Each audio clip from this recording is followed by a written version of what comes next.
Oh, say, can you see by the dawn's early light what so proudly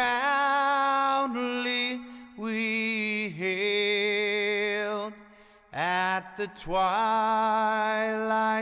last gleaming, whose broad stripes and bright stars through the perilous fight o'er the ramparts we watched were so gallantly streaming, and the rockets' red glare, the bombs bursting in air, gave proof through the night that our flag was still there. Oh, say does that star-spangled banner yet wave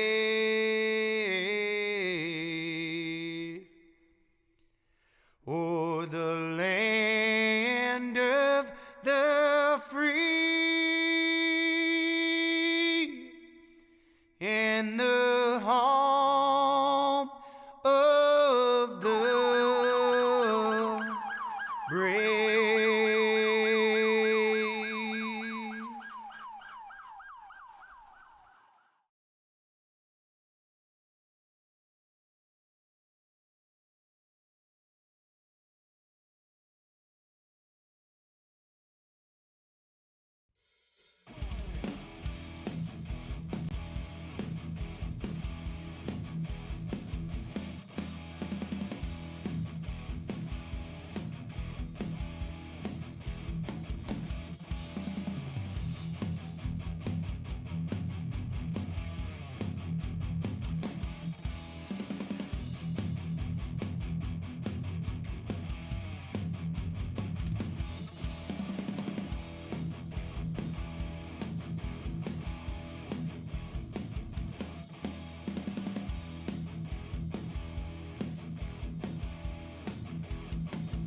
All right, folks, welcome. It's dirt time tonight.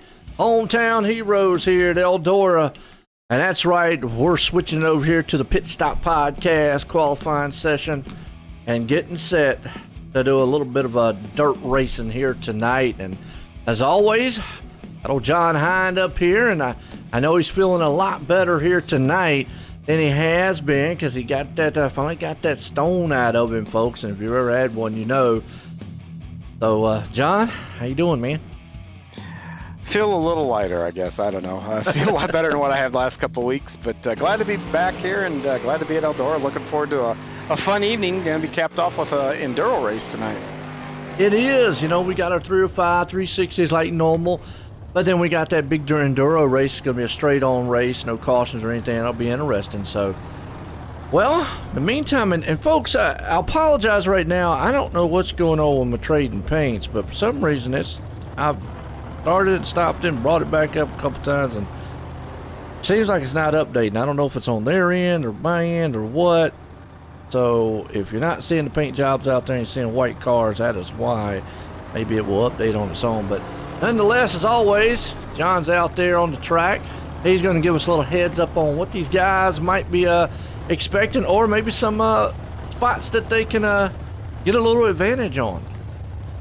Yeah, you know, this is halfway through the season now, so guys are finally getting a handle of what they can do, what they can't do with them, and now, you know, you can take the next step and try to push even more. You get a little braver with your car.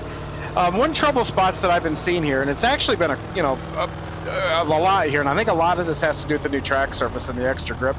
But the trouble spots we can look for this evening are going to be down here in the corners. I've noticed a lot more here this season, not just here with Hometown Heroes, but across the board. Guys are coming down and they're coming up the hill, you know, changing lanes, or they'll be up here and maybe turn down, you know, because you can get a little bit extra run coming down the hill. And, you know, when you do that, if there's somebody down there who has a run, that creates contact. So look for that in the center of the corners for, you know, guys that could be changing lanes to try to get better runs. May not be aware that there's a car on the outside, so that would be a trouble spot. And then one of the other things, you know, look forward to, this is all momentum with this car. You can flat foot this car around. So, you know, now I just got into not changing lanes, but a lot of the, you know, little tricks that you can do to maybe pick up a little bit is if you come around and you can find like where the tack is over here, and turn your car down the hill and run right through the tack, but run downhill, you're going to get great runs and maybe able to pull up next to somebody coming down the straightaway here. And then, you know, right at the end of the straightaway to do the slide job, you come in real shallow or real late and just try to drive it in deeper than where you're trying to pass. And once you're clear, just pull up in front of them. But that danger zone is always, if you scrub too much speed, they're either going to be there as you're coming back up, or you're going to park it on their nose, and that can create, you know, trouble. So it's risk reward. You've heard me say that many times, Joe, in anything you do in these cars. Oh, absolutely. I mean, I'm with you on that one. Like you just said, risk versus reward. So here we go. Getting set. Heat race number 1, Lucas Oil Empire Super Sprints, 37 years of 360 wing sprint action. Check them out on Facebook and Twitter. There at Lucas Oil Empire Super Sprints. We got Chris Forsyth out front here tonight. Randy Shreve starting in second. We got Zach Chapman up in third. Jeff Valero 4th. David Reinhardt there in 5th. Andy Patton in 6th. Chris Schaefer in 7th. Nicholas Shell in 8th. Roger Craig starting 9th. And Nathan Aldridge in the 10th place. And remember, the top 4, they go to that feature automatically. And the rest of them got to run the table here, the consolation. So I think I got my trading paints, folks, situated. It is out there updating the cars as we go, so it'll take it a few. Once they come off pit road, they should start popping up. I don't know what's up. Sometimes if it makes you feel better, I've got half the field that are white and half in it. Just, me too. You know, it'll I don't know what it is. It just, that's on trading paints and not ours. But okay. The good news is the longer we're here in the server, they'll slowly update. So hopefully around feature time, you can see everybody's. Glad you said that, because I'm sitting here like I got the same thing. I mean, it's the exact same thing here on people are seeing is the front 2 cars got their paint jobs and the next 4 are all white. So yeah. We got a few ghost cars for Halloween on there. That's what it is. I'll tell you, what's always fun is when you're gridding and all of a sudden you're in your car and you look ahead and it's your car that you're behind. And both cars in the front row are behind the row in front of you. You're behind. So technology is fun, and sometimes it just doesn't work the way it's supposed to. But it's not going to stop us from having a great race here. Side by side, we got a lot of good drivers as long as it ain't here. affecting the drivers, to stop them definitely. But and you're right. I mean, hey, I love tech. You know me, I love technology just like anybody else, but sometimes it bites you. Here we go, pace trucks in. Green flag, Shreves. And I'm saying Forsyth is his last name. I hope that is right. I don't know if you've heard him say it before there, John, but I hope that it's Chris Forsyth. I hope that's right. That's how I would pronounce it myself, so we can just get it wrong together here as they come around turn 3 and 4. Looks like Randy Shreves is going to sneak out to an early lead. He is, and that battle's on for that fourth place spot right now. It's Falero, it's got it. Schaefer wants it. He's on his inside. When you always talk about don't get greedy, but at this point he's got to feel the heat from all those guys behind him. He's got about 2 or 3 guys on his tail tank. Yeah, and that's been my mantra. Don't be greedy. Be smart once you're in that top 4, and you still have to be that to an extent. But with this new track surface the way it is, it's become a lot harder to pass because everybody is a lot quicker.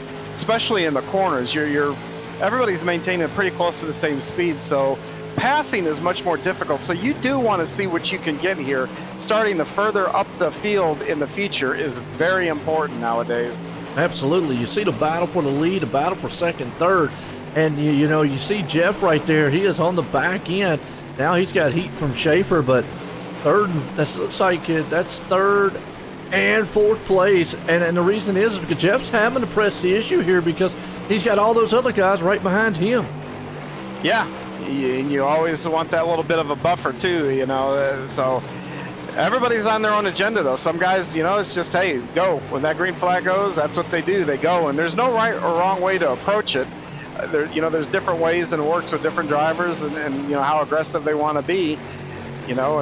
Like I said, it just comes down to risk reward. Some people like to, be that riverboat gambler and push it. So, absolutely. And what we're seeing, final lap here tonight for the first heat race here, Lucas Oil Empire Super Sprints. Looks like the leader's taking that middle lane, but everybody's still down low. And we've seen it from week to week. It's eventually going to stick up to the top side for the night's over with. But Randy Shreve's going to bring it home. Chapman second, Flair third. Reinhardt brings home that last and final transfer spot for heat race number 1 here tonight. Brings in heat race number 2, Icon Sim Sports. If you're looking for a rig, don't look any further than iconsimsports.com because they'll build you one for you and you only.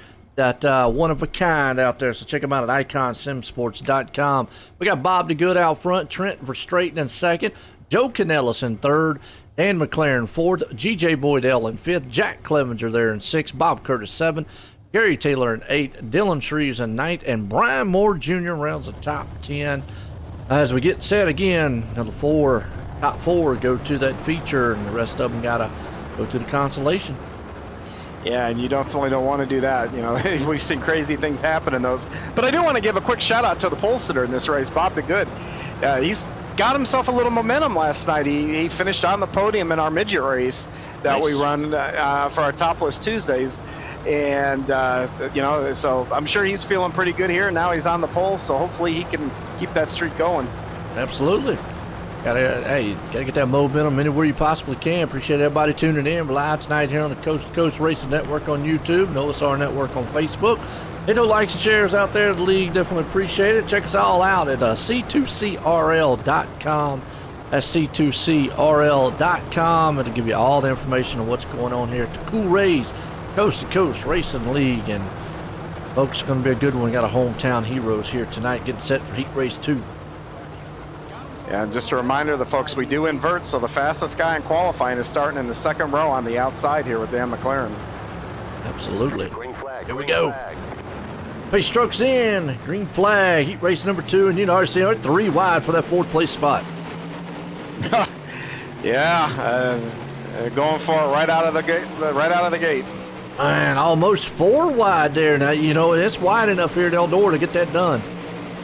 Yes, it is, and it'll stay that way too the whole night. You can pick lanes.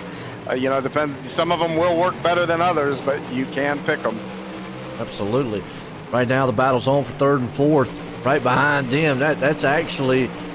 Jack Clevenger, McLaren, and Canellis. He's outside looking in, but you see Clevenger hanging on right here to that fourth and final transfer spot. Well, he's battling hard with old McLaren because he wants the third place. Yeah, these guys are running real close here. I can promise you Joe Canellis is back there going, yeah, just one little mistake and I'm going to be in the show. How many times have we seen it on the last lap? If I had a dime, I could retire and move somewhere with palm trees and colorful drinks. Absolutely. I mean, it just happens. These guys think they're in the show. Next thing you know, they're up here doing what they're doing for that second place spot. And boom, just like that. What did we say? Out of the show. Yeah, and that took two of them out of the show, and it's going to bring Joe into it. And now Brian Moore Jr. has got that transfer spot, but you've got Gary Taylor right on his back bumper here, so it might not be over yet. Wow, just like that, man. We just got it out of our mouths talking about on the last lap. Boom. Before, huh? It ain't lying. I mean, yeah, it's crazy. And you see Moore Jr. now in that final transfer spot. And now he's got Gary Taylor moving in. Laps are winding down, final time here. I know he would love to get third place, but if he can just hold on to that fourth, he's in the show. Yeah, that's all you got to do. But like you said, we've seen it time and time again. At least unlike last season, there's a wall there to protect you a little bit. Mm-hmm. Well, he's going to hang on to the fourth place. You got Canellis in third, Clevenger second. Straighten up there, going to win it here in the heat race number 2. What a heat race. That puts us in the heat race number 3 here tonight, folks. Been a good solid one so far for our Hometown Heroes. If you're new to the Hometown Heroes, like I say, check out c2crl.com. I'm going to give you all the information. That brings us up to the Super Dirt Car Series, and that's the premiere for big, okay, I'll get it out in a minute here. Big block action, if you like that ground pounding style sound. And check us out tomorrow night because we're going to have some of those on the track. Check out the Super Dirt Car Series on the online. It's got Nicholas Vickery out front. Brian Moore Sr. there in second. Charlie Bragg sitting in third. Jeffrey Barker in fourth. Jamie McCarron fifth. Bob Evertson in sixth. Mike Kremer seventh. John Rayner eighth. And then John's not going to race, folks. So just out there for look good. Yeah, that's a stretch, but sure, we'll go with that. Why not?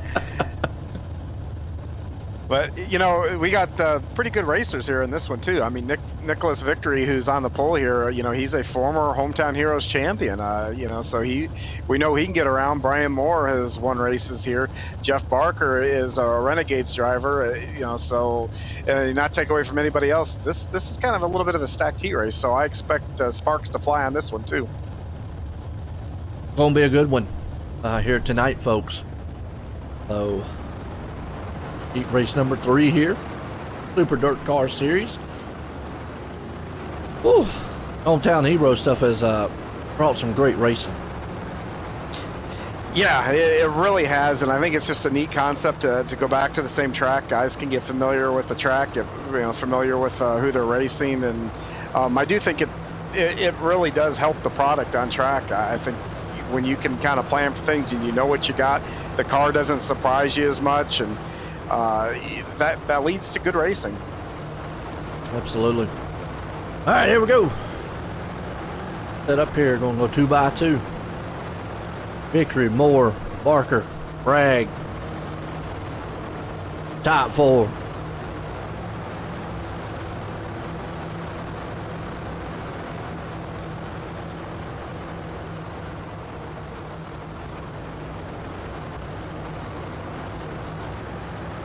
Vickery looking strong here so far. So out front in this one. If he can punch his ticket into the feature here tonight. And I've always said Moore Sr., I mean, I got to give him credit. That older gentleman, one of the guys really stepped up. Already contact in the back there. That's Braggs and company. Yeah, just slowed up the track. Basically what I was saying earlier, going into the corner and then changing lanes, and that led to some contact there. You know, I'm not, not placing blame on anybody, but when you do that, you just got to make sure you're clear there. Yes, it is. That puts a battle up front. You got Moore Sr., up there trying to see what he can do with Nicholas Vickery. Vickery out front leading it right now with McCarron sitting in third. So your top 3, you got a little breathing room over Evertson, who is sitting in a 4th place spot, but he's got Bragg right there on his back tail tank. along with Mike Cranmer. So you got 3 cars battling for the final transfer and 3 cars battling up front. Yeah, and they're Dyson. You got a little bit of a slide job there from Brian Moore, and then here we got the crossover with Nicholas Vickery. See if he can pull it back off going into 3 here. Oh, Vic, and he man, looks slides right back up. smooth. He does. Yeah. Smooth move by Vic. Yeah, Nicholas, he's... Man, I've chased that tail tank, read that homicide logo enough here. He is tough in anything he gets in anymore. We'll just start calling him homicide out there because he definitely is killing it on the track right now. Yes, he is. I think he's ascended to probably one of our top 10 drivers in the league, just all around, because as competitive he is in anything he gets in. It's really impressive. Now, this looks good to us out here, but it's definitely a scary thing to be doing because we've seen a lot of times, it goes back to what we saw earlier, guys get into each other, knock them out. So after a while, if one of these guys can't get an advantage, they're going to have to figure out, okay, one of them's got to be second, one's got to be first. And we keep doing this, we're going to take a chance on taking each other out of the race. Yeah, and they're racing each other with a lot of respect right now, which is really good to see here. So I suspect the top 2, it's that third guy that might want to see a hole and maybe try to get that other one. That's where I'd be. There he goes, 3 wide looking. The good one there. I can see it. I can see that one coming. You got Vickery pulls it off. Moore Sr. second. McCarron and Evertson was able to hang on to the final transfer spot. That brings us over to C-Main. Yep, C-Main here tonight. So we got Bob Curtis going to be out front in this one. Jeffrey Barker there in second. Nicholas Shell in third. Dylan Shreves fourth. John Rayner in fifth. Roger Craig sixth. Dan McLaren in seventh. Nathan Aldridge eighth. Bob DeGood ninth. And I'm going to go out on a limb and say we're taking the top 4. Top 4. Wow. So top 4 will go to the B main. The rest will go home here tonight. Well, no pressure. Yeah, and the thing is, and it looks like once again, everybody will transfer, I believe, to the B main. So this right here, this is the go or go home race. You can start practicing for the 360s after this. So this is the one that you got to transfer out of. Here we go. Curtis out front. Barker there. Shell, Shreves. And remember, I think it was McLaren and company was the ones that got into trouble in their heat race. They were out there and actually was in the feature. Yeah, and they got a little bit of work to do here, and it's, like I said, real tough to pass. Now the way with the track state and everything else with these cars, you're hammered down. So everybody's going the same thing. You've got to really use your momentum, do everything you can not to get out of the throttle or kill your momentum, because it's going to take you a lap or 2 to get it back once you do that. And with only 10 laps, time is limited. Time is not your friend. You've got to go. What would you see real quick? What would you like for them to see a change in dirt in the next build? I'd like to see it go back with a little bit slicker in the thing. And I understand what they're trying. I do understand what they're trying to do. You know, the tracks do lock down. You know, for the most part, most tracks, when it slicks up, there's still one fast way around. On occasion, you might get 2. What they're trying to get is multi-groove racing. And so right. I totally get where they're going. And, you know, this might be a step in the right direction. It's just, it just makes things tough for us on the track right now. But iRacing, they've gotten it right more times than they've gotten it wrong. So I expect them to continue to evolve, and we'll get there. I have no doubt on that. All right, pace cars in, pace trucks in, Barker and Company. I will say this, they've been trying to do that on the NASCAR side for a while, so I know. Good luck for your dirt guys. I pray for you. But, I mean, y'all already got a chore with the way that y'all race out here. You see a good move by Barker, putting a slide job, and then, Shreves almost got in the back, but man, we got a huge one back here for that final transfer spot in 4th place. Yeah, that's just what I was looking at. The Roger Barbarians there. are at the door. They're knocking and wanting to come through. Man, old Roger, now he's outside looking in with a 747 machine. Don't want to get up there and wreck that thing, but he's got Curtis in front of him. Shell's right there with him. Boy, it is a lot of them. That's what Roger wants to see. Them guys get to make contact. He made a smooth move down low. That was an outstanding move by Roger. Oh, now he's got somebody filling up his back end, though, and he's right there in fourth. It's Curtis. Yeah, he's and got Curtis McLaren in checked up front. a little bit, and Curtis checked up a little bit not to get in the back of Roger. And look at the distance that cost him.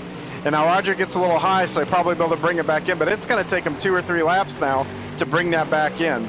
Now, that was a good heads-up move, like you said, when Curtis didn't want to run him over out there. Yes. Now he's got to contend with Shell on his back door. And I see that's what Roger wants to see, those two guys getting back there battling it out. And meanwhile, up front, you've got Shreves, Barker, McLaren, and then Craig hanging on that final transfer spot. Oh, and that's what he wanted to see. Curtis off the wall, bouncing. Wow, contact. Now it's going to be Roger's, position to lose here as we're winding down the laps. We only got 3 to go here. It is. A good one there. Like I say, Craig hanging on. So let's go up here to 3rd place. McLaren closing on the back end of Barker. If we can't pull him in, 3 to go here in the C main tonight. Yeah, and, they're nose to town. They look... Barker looks pretty well content to stay there in 2nd, but McLaren's looking a little racy back there, so, McLaren may be looking up to get up one more spot. He knows he's in the show, like you said. I mean, now, could he be searching the track for a different group? Because we actually went from the bottom to kind of the middle right now. Well, he could be, or if he's looking at this, he can say, wow, I'm going to start the feature or the next race on the bottom. I want to start on the outside. That position there will put him on the outside, so maybe that's what he's looking to do. I count positions like that a lot. I figure out, okay, do I want to start on the outside or inside? And that's where I try to get myself to. There we go, the end of it there. Streves brings it home. Barker, McLaren, and Craig, the top 4 that'll go into our B main here tonight. That'll be presented by SBGC 3D Printing. Check out SBGC3D.com, folks. Tom Taylor and Company will get you fixed up with some 3D printing. We'll see some of his work here a little bit later. But that puts us in our B main. Everybody's going to make it, so we've always said with that, you're either going to come out here and try to get a better starting position in the feature, or you're going to use this as like a test and maybe search around and see what you've got. I guess if you're in the back, you're probably going to use it more as a test. And if you're up front, you're going to try to just maintain that front side. Well, with them taking 12 to the feature, and we're going to have 11 start here, so you're guaranteed in. I think if I'm in the first couple of rows, I'm going to try to settle in and try to at least maintain, maybe try to get a spot or 2. If I'm in those back, man, I'm just going to go for broke. I mean, you can pick up several spots here and improve your position a lot because, I hate to sound like a broken record, but it's very hard to pass these days. So the further up you get, the less cars you're going to have to pass on that next one. So, like you said, I think depending on where you're at, I don't know how much testing I would do if I'm on those first couple rows. I think I'd just try to lock down, find a spot that I can run comfortably and run fast at, stick there, and force someone to try to be faster than me. If I'm in the back, like I said, hammer down, let's go. Absolutely, here we go. B-main time here tonight for the hometown heroes. Cool Ray Coast to Coast Racing League here. Didn't set. 305 action, folks.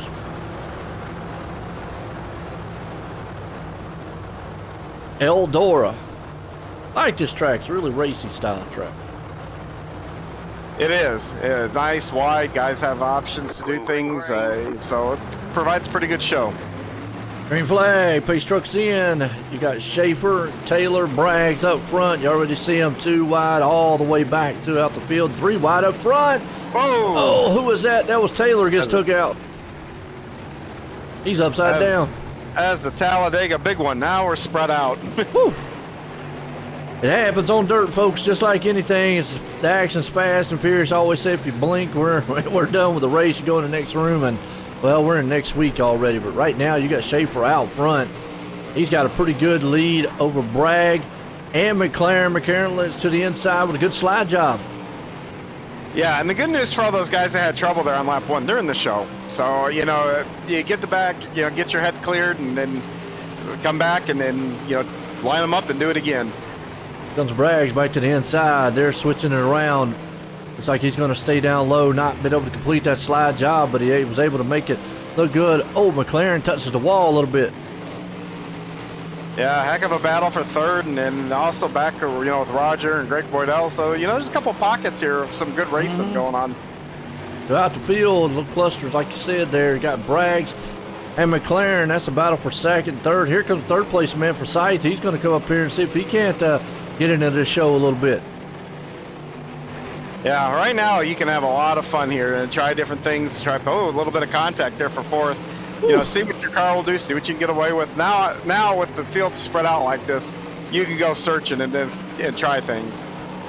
Everybody's going up top. Seems like they're mitigating up there. We've seen them down low early on, went to the middle. Now they're getting up there, flirting with that top side. I think by the time the feature gets around, they'll be up there near the wall. You see Craig trying down low and see what he's got. Yeah, I see a lot of guys trying to work the slider line, going in low and sliding up high. And that goes back to what I was telling you. Once we get in the feature, we have more cars on the track. If they're bunched up and you're changing lanes like that, you got to make sure you're clear. Because if there's someone that's ripping that lip and, from their field of view, you're at the bottom, and you all of a sudden out of nowhere slide up in front of them, bad things can happen. Everybody's kind of spread out right now. G.J. Boydell hanging on to the 6th place spots. You got Barker back there in 7th. Andy Patton hanging on to the 8th place. Treves right there behind him in 9th. And Mike Kramer still in the 10th place. So the field kind of just spread out single file as Schaefer's going to bring it home here. That's going to conclude our B main. Folks, don't go anywhere. Be right back here. Get a word from some of our sponsors.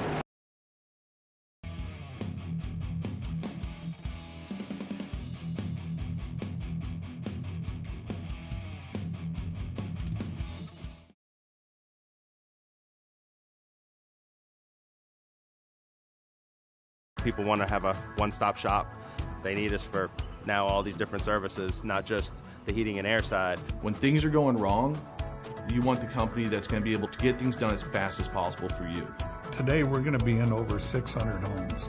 What the customers can count on is we're going to send a competent person to your home with a vehicle that's stocked and prepared. We're going to do what's right. Right now, we're waiving our $79 service fee with any Cool-Ray, Brightbox, or Mr. Plumber service.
All right, folks, feature time here, and here we go. Let's grid these guys up here tonight, as this is our hometown heroes. We got Randy Shreves out front, Trent Verstraeten there in second, Nicholas Vickery starting in third, Zach Chapman up in fourth, Jack Clevenger in fifth, Brian Moore Sr. sixth, Jeff Flero seventh, Joe Canellis in eighth, Jamie McCarron ninth, and David Reinhardt, in 10th. And the rest of this field out here, folks, get ready, get set. We're about to rumble this place. 305 action.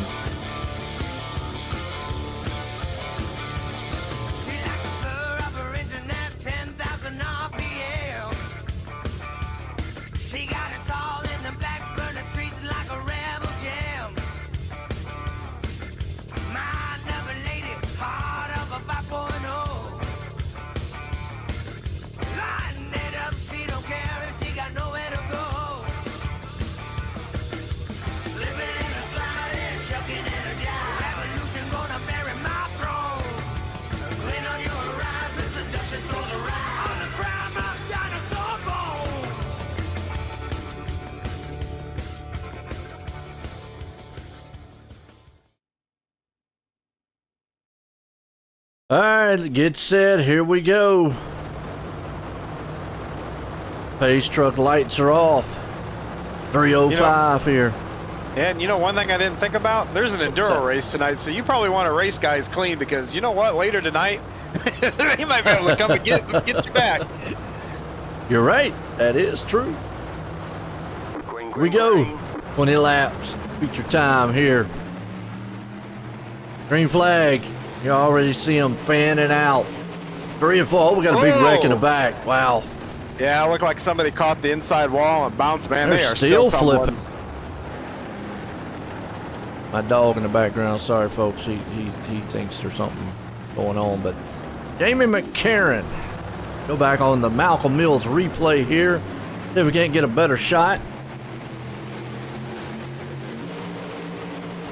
Yeah, it just looks like it got turned upside down, and then him, and also got Charlie Bragg. Roger was involved in that one. Bragg's upside down. Just mayhem, just like that. Wow. Well, that'll grab some people's attention right off the get-go, and like I said, yeah, you know, they're right there. That was just one of those things in the, you know, turn one, or a little bit of checkups can happen, but you know, it's a long night. You got another race, and you know, if you feel irritated, yeah, there's that enduro a little bit later, 75 laps of mayhem, where you take some of that aggression right back out. Now, here's another thing that we can talk about, which is interesting, is I don't know if it was last week, I don't know if it happened before the Hometown Heroes last week, or if it happened after, but iRacing did an update. We used to be able to see if we had damage in the car. We get the little, what we call an iRacing meatball flag, where the drivers will see a black flag on their screen with an orange dot in it. Well, no longer does that happen. So if you've got damage, you may not know it, so you have to go off the feel of your car whether to pit or not. So this could be a situation where I don't know that everybody pitted that was in that wreck. Someone might go down into turn one here now, full bore, and their car may not turn or may not do what they're expected it to do because they have damage. So that's a thought when we go back green here to watch for, especially in the back where those guys were involved in that. Yeah, absolutely. Green flag back at it again here. As you see out front, Trees gets a good jump on Verstraeten. You got Victory hanging on the third. So your top 4 or 5 guys all single file. Give me a second, folks. We can kind of catches up to everything here. There it goes. Got Brian Moore Sr. and then Zach Chapman. That's a good battle going on for around 4th and 5th, but everybody kind of single file all the way through the field. Kind of seeing what they can get, but it's hard to pass, like you said. Yeah, there's a couple places side by side, and the back group that was in that first wreck, those cats are 3 wide, testing their stuff out, and looks like they're having fun back there. Yeah, about 19th, 18th place. That's where Taylor, Patton, Flero, and company, yeah, they're back there just putting slide jobs on each other. That's a classic cluster, and oh, ping pong. And I think that's, who is that? That was actually McCarron crashing, no caution. Well, I can't talk, no caution. So, but let's go back. Well, now we got caution. Yeah, we had one tumbling down the backstretch. Go back first on the McCarran here. We were watching back there in the back because I don't know how in the world he saved us. Our little contact right there actually flew up into the fence, and that thing kind of landed beautifully on its wheels. Now, go real quick on to what happened here. Looks like Dylan Shreves was the man on a Malcolm Mills replay. Again, kind of back there playing, and it was 3 wide. Oh, a little contact on the inside with another car, and then just couldn't get it to go straight. Almost had it straightened up. Yeah, and as he spun it around, you saw that car jump up, and that's a good illustration of that extra tack that's in the track now. I always like when they do wheelies. I haven't seen anybody do a wheelie in one of these things.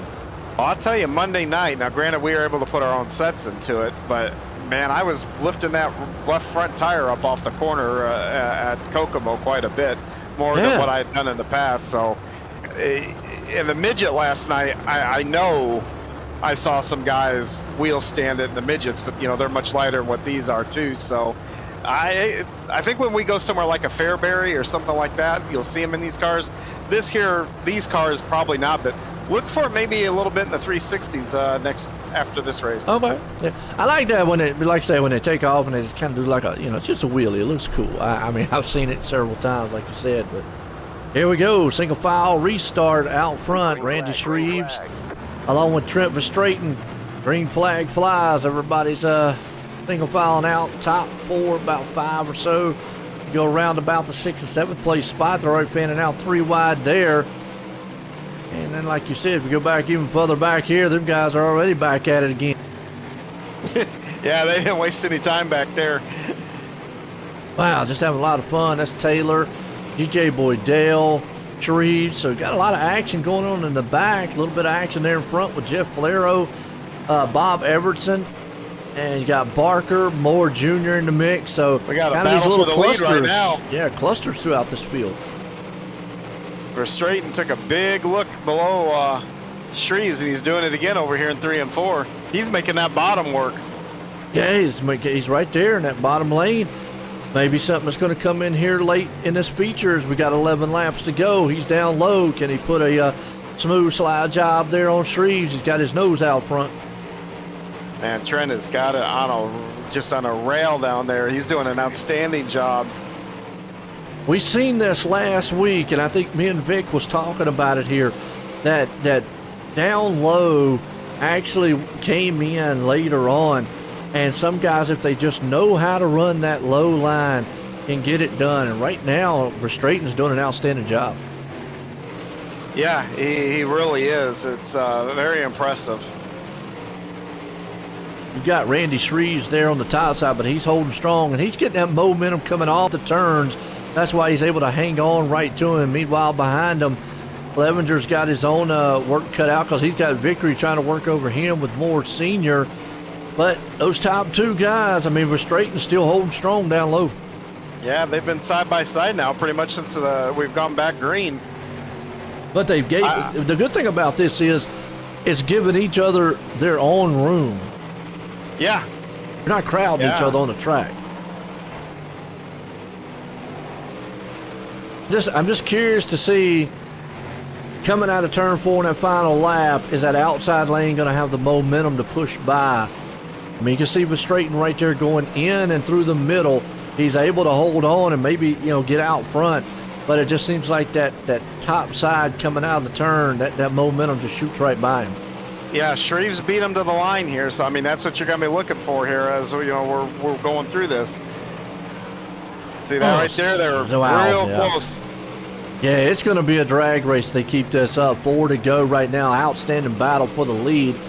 Let's peek and see what's happening here in the back, middle of the pack, around about 13th place spots. You got Moore Jr., you got Barker, Everton back there battling with each other with 3 to go. Everybody looks like they've kind of spread out except for the top 2, and right now, Verstraeten is still working that bottom lane. I mean, if it's working, don't go away from it.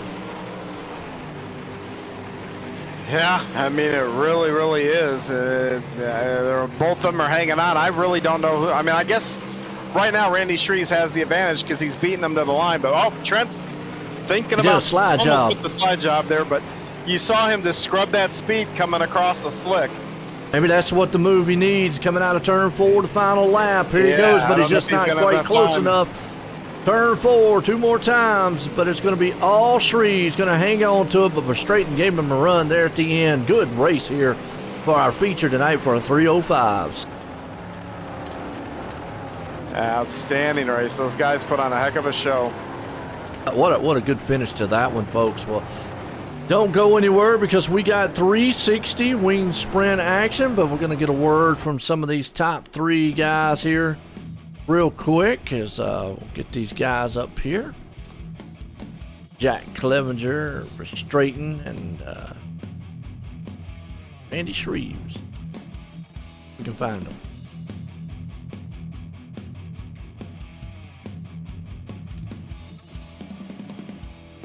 I think any of these guys, well, Clevenger's in here.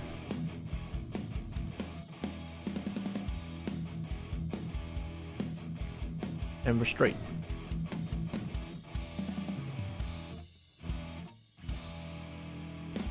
Let's see what we got. We got him up here. Let's bring up third place man Clevenger up here and get a word with him. Hey, Jack Clevenger, this is John Hine up in the booth. You got a copy? Yes, sir. I got you. Hey, solid third place. Nice podium position here tonight. Walk me through your race. Anything exciting happened there for you? No, I might have made a few guys mad. I don't think I got anybody, obviously nothing intentional, but it's kind of tight around the bottom with the 305s and might have been a wheel or two, the touch, but nothing intentional. Yeah, tough to pass, and we could see it all the way through the field. With the exception of leader, I was really surprised to watch those two go side by side in the bottom. Trent had that bottom working just as well as as Randy had the top. When you were looking at that, did you try both lanes, or did you kind of just stick with running up top there? I just tried running the slider line. I'd gain a tenth of a second here and then lose it and gain it and lose it, and just kind of back and forth. I mean, you can't lift in these things, so it's just momentum, all momentum. Gotcha. Well, once again, great race tonight for you. Nice podium position. Anybody want to give a shout out to? Just all the guys at Sim Racing Concepts and Scotty, Devo, Keith, Brian Moore, Senior and Junior, and thanks guys for putting it on. Well, thank you for putting on the show. Once again, that is Jack Clevenger, our third place finisher tonight. It is Jack right there. It sounds like you got war going on in the background. So, hey, come home in third and have all that going on. Man, it's got some good concentration. I got to give my hats off to him. But Trent Verstraeten bringing it home here in second. He tried everything he could to get that lead. Hey, Trent, this is John up in the booth. You got a copy? Yes, I do. Man, you know what? You're one of the few that I've seen get that bottom to go that fast. I hear. What made you go down there, and how long did it take you to figure out you had something down there? Yeah, honestly, I just kind of went down there since in the warm-up the track didn't carry over, so we started out, I think it was a 30% track for the feature. So looking at the track, I knew the bottom would work there for a bit, so I went and gave it a shot. And honestly, I'm as surprised as you are as how I was making it work there. Yeah, I mean, you guys from that last green flag, you guys had to be side by side, and he was getting to the line by just the front bumper basically. So I saw you try to do that a little bit of a slide there with maybe like one to go. Do you think there's anything else you could have done maybe a little different now looking back to maybe try that move a little sooner, or maybe wait another lap or anything? Yeah, as soon as I went for it, I went, crap, I should have waited till the final lap, but it happens. I just went in there and got a little loose and knew I'd cut too much speed, so I kind of just backed out of it before I wrecked me and Randy. He ran a hell of a race. He was fast, and I knew with that high side he'd get too much of a run on the top, and I had to go for a slider. If we were going to stay head-to-head like that, I had to go for a slider and pull it off for the win. Yeah, man, I'm going to tell you, though, that was probably the most entertaining race between the two of you guys so far this season. I really enjoyed watching that. Anybody you want to give a shout-out to? Yeah, just my team, everyone down there at Wide Open Motorsports, and our sponsors, BB7 Setups, Stevenson Family Performance, and Giddings Mobile Repair. And Roger and everyone behind the scenes for everything they do for the league, and Joe and you for doing the broadcast every week. We appreciate that, and good luck here in the 360 race coming up. Thank you. Go. That- Sorry about that. I was say that's Trent Verstraeten, our second place finisher. Yeah, and like you just said, did an outside, outstanding job down low. But guy here, Randy Streves, was able to hold them off. Randy, Joe out in the booth, you got a copy? Yeah, I got you, Joe. Man, I tell you what, was you a little worried down there with Verstraeten running that low line? He had that thing hooked up pretty good. Yeah, I can definitely hear him back there. I knew he was close, and I knew if I messed up one time, he was going to get by me, so I was just trying to focus on running my line and keeping her straight and not getting in that slick too much, and I knew he was going to try that slider at the end there, so I kind of went down for the block, and I was hoping that was going to be the right move, which apparently it was because I stayed in the lead, so that's all that matters. Outstanding job all night long, was able to put it out front in the 305s. How was the track feeling there at the end? It was pretty slick. I felt really good up there at the top. I just knew if I came down from there, it was going to be downhill. Definitely want to give a shout out to Trent though for keeping it clean that whole race, because most drivers out there they won't let up, and he did. Oh, it So definitely was a good race between y'all two. One low, one high the whole entire time, but hey, you held on, you finished here, you put it into 305 victory lane here tonight for the hometown heroes. You got anybody you want to thank? For sure, definitely want to thank all the guys back at LGR Motorsports, ABR Setup Shop, Redline Race Designs, One Wish Foundation, Wraps and Stitches, Finish Line Repair, CD Cinematography, and you guys for the broadcast, and Coast to Coast for putting on this awesome league. There you go, Randy Shreves putting it in victory lane here tonight for the 305s. Folks, don't go anywhere. We got 360 wing sprints coming up here next. We'll be right back here in a few.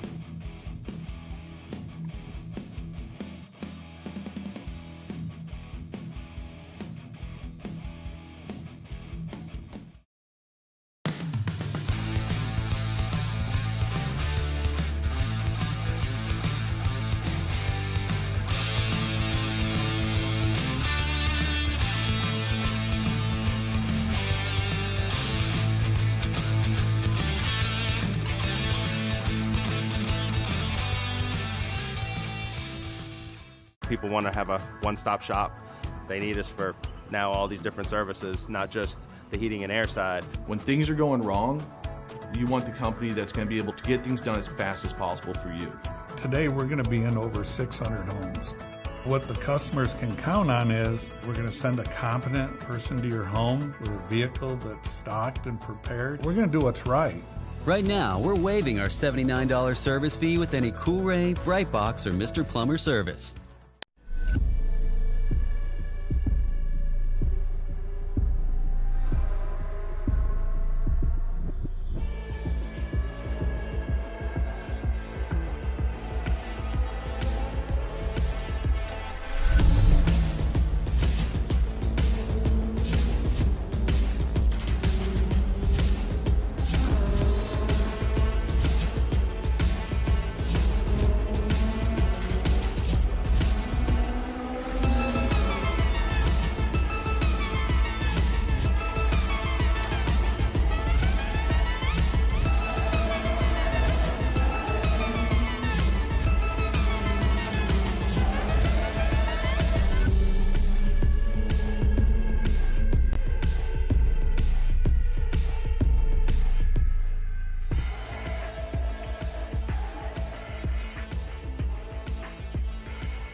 GeForce TV delivers the excitement of short track racing to places it has never seen before. With dynamic production elements and state-of-the-art technology, GeForce TV proves what the racing community already knew. Race fans are plentiful and they are hungry for excitement. Last year, GeForce TV streamed over 250,000 hours of intense racing action for fans all around the world. Nearly 750,000 fans viewed our streams and on-demand videos. By the end of the racing season, our subscriptions rose more than 400%. What does all this mean for you and your business? Motorsports marketing in Canada has never produced such amazing and measurable results. Cashing in on the benefit of motorsports marketing is easier than it's ever been.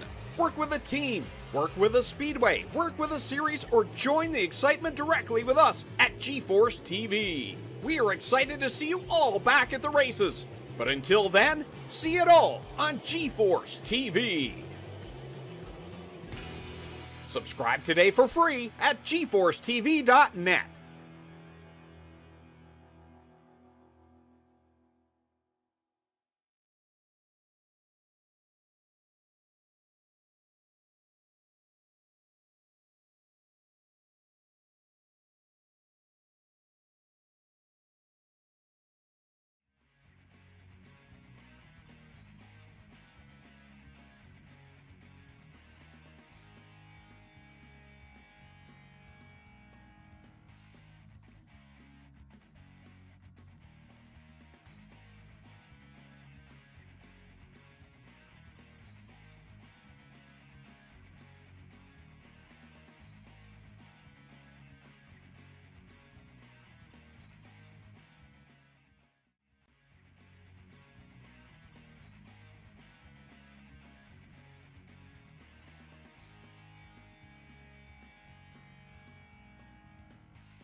Yep.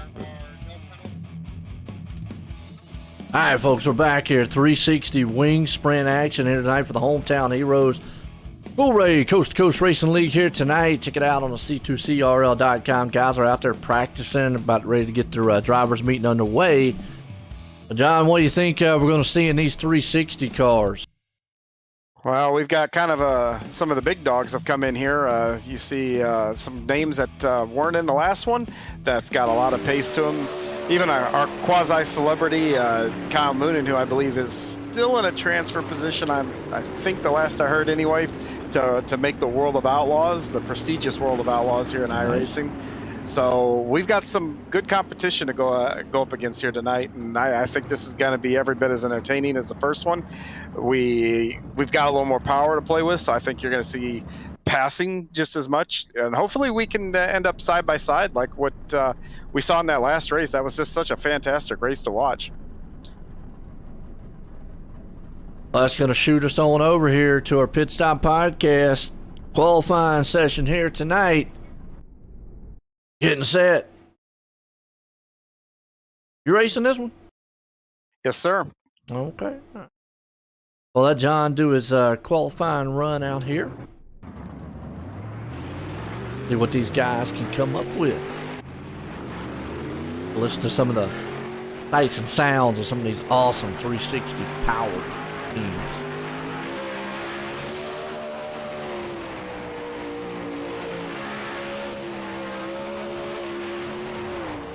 Good sliders out here too. Had an outstanding 305 race out there, folks. It was definitely a very good one. Good ending to it too. Some good, a lot. Inside groove, top groove was working, so a good battle for the lead out there.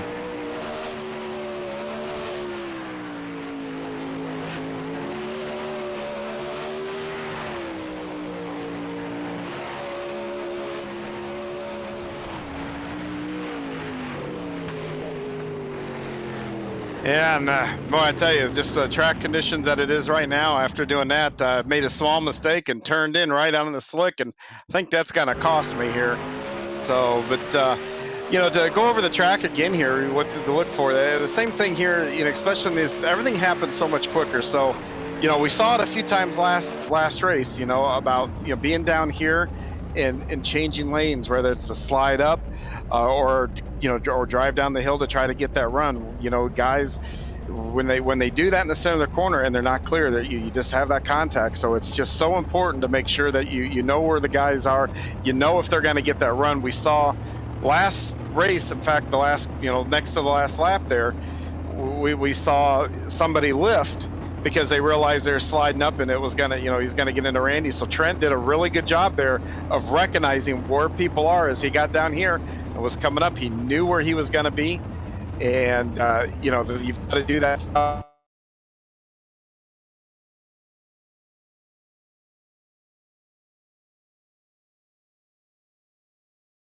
Lost you.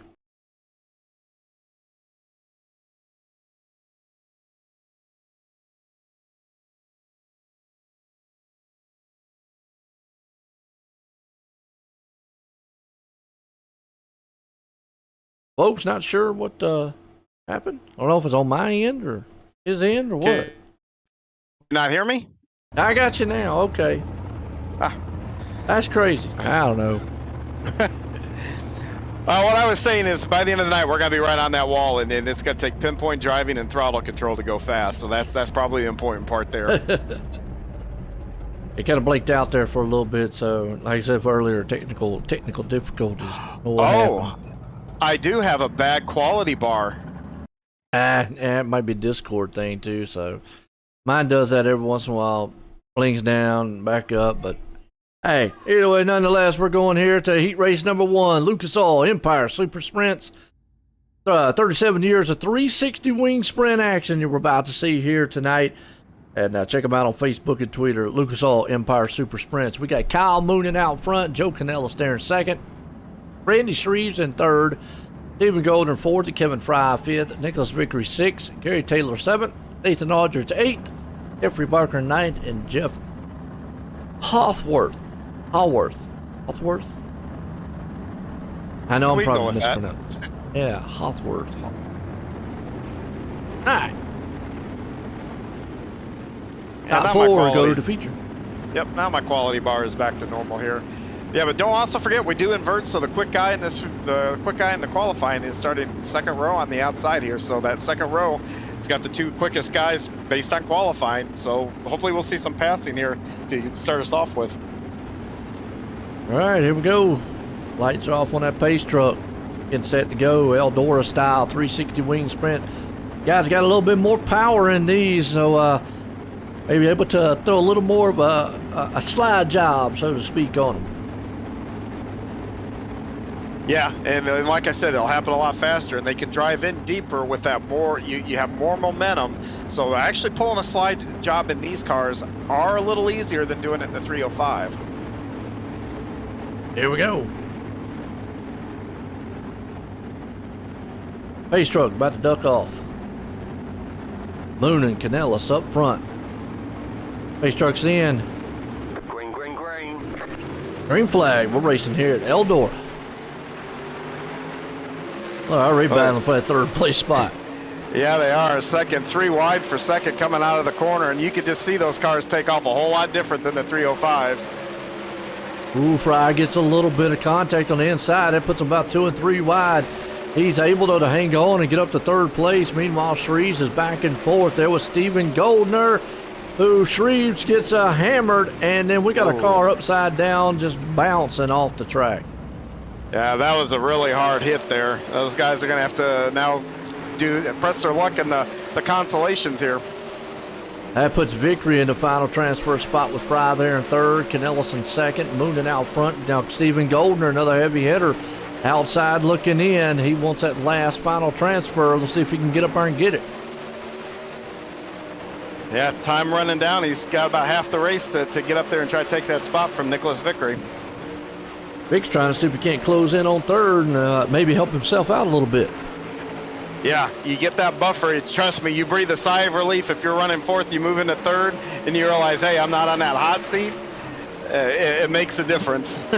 Meanwhile, Canellis up here, he is dancing around on the back tail tank of Moona and seeing if he can't find a way around him. Remember, be very careful, because we've seen a lot of guys get up there and get twisted together, and next thing you know, you're in the show and out of the show. Yeah, and just to give you an idea how great this series is and this whole league is, you got Kyle Moon or Stephen Goldner there in fourth. He won our premier series, the Renegades, on Monday night, and here he is fighting for a transfer position just to get out of the heat and into the main.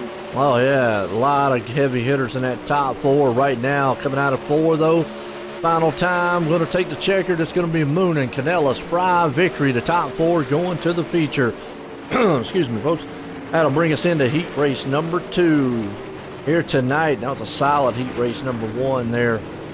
We just got done, but heat race 2, Icon Sim Sports.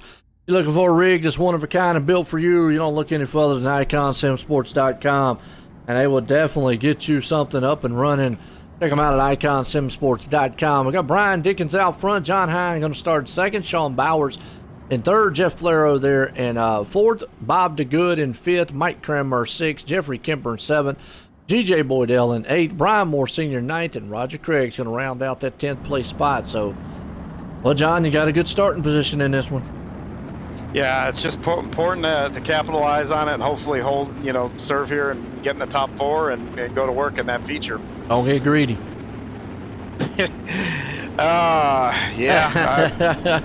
Famous last words, huh? Yeah, well, no, it's good that I hear that before we turn loose, because, that's something that I do lose sight of from time to time. It's tough not to. You get in a groove with racer, and it's well, and any racer out there, it's just well documented. You just get in that zone sometimes. You never know. You want to get out there and get in the top spot. But here we go.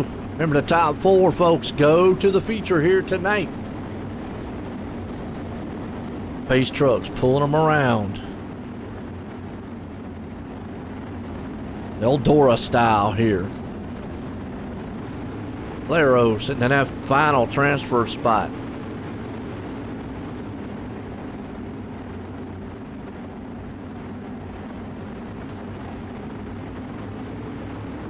Pace trucks in.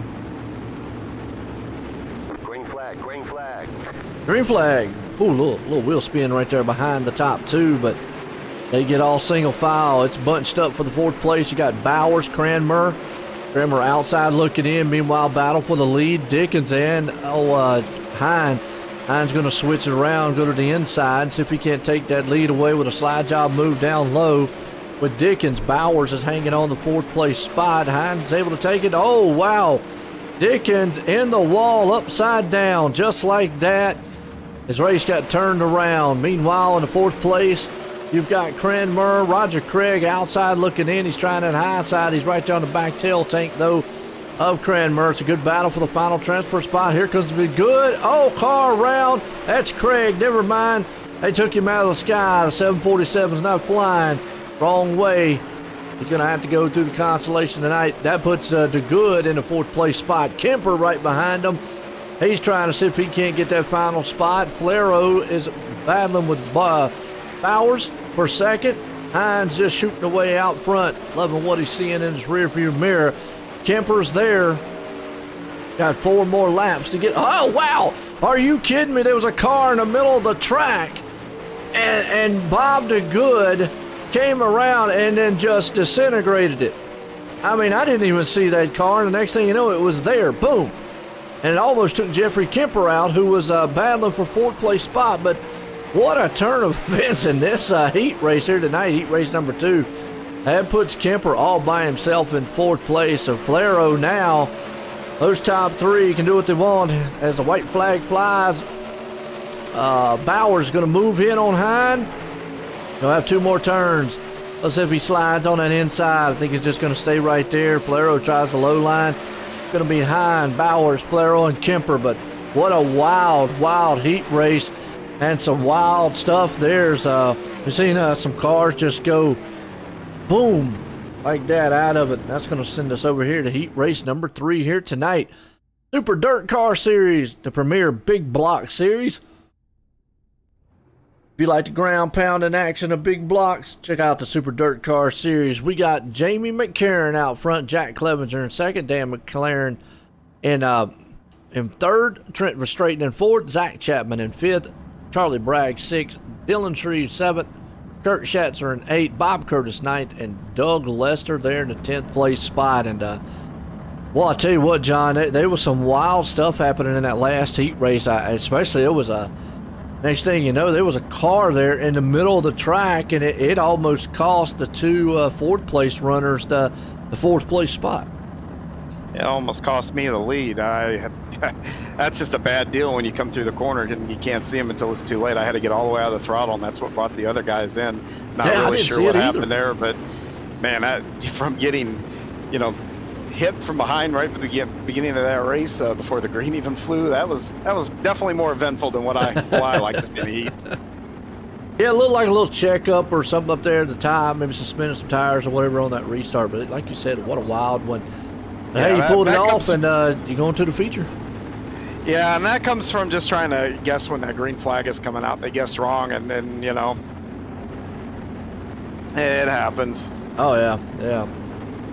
Well, racing's all about inches and numbers, and you got to get that advantage every way you can. And sometimes it works, sometimes it don't. Oh, good race last night. We did. Guy on the last lap of Bristol there, he went on the inside of the leader, and they were side by side out of 4, and just a little bit of side contact, and unfortunately one guy won and the other guy lost. That was a good finish to it. But here we go, green flag, heat race number 3. McCarron, Clevenger, and McLaren. I always love when them two get together, because McCarron and McLaren, and there they are. It's always a mouthful to say them really quick. Yeah, it is, and when you got to do it as quick as they're driving, it makes it even more challenging. Absolutely. And then you got Clevenger hanging on to third place. So you got McCarron, Clevenger. That's wild. Say that real fast about 10 times in a row. No thanks. Yeah, up front, though, good slide jobs going on. Meanwhile, that fourth and final transfer spot, Verstraeten is hanging on to it. But, boy, you got Zach Chapman outside with Shreve, so you got some pretty top guys outside looking in and wants that final transfer spot, but they're battling hard for 5th place. Yeah, a little bit of contact there, and Ooh, lots locked of up contact tires. now. That's Shreves. He locked up the tires with somebody there. And, you know, these are open wheel machines, folks. You get up there and get a little contact with them. Next thing you know, boom. Well, Chapman's got a little bit of breathing room, but meanwhile, McLaren and McCarron up front, them two guys are going at it. And now we got a car sitting there again. Oh, and wow. it just disintegrated him. McLaren nowhere to go. Are you kidding me? Why? There must be something in the air tonight. I have no idea.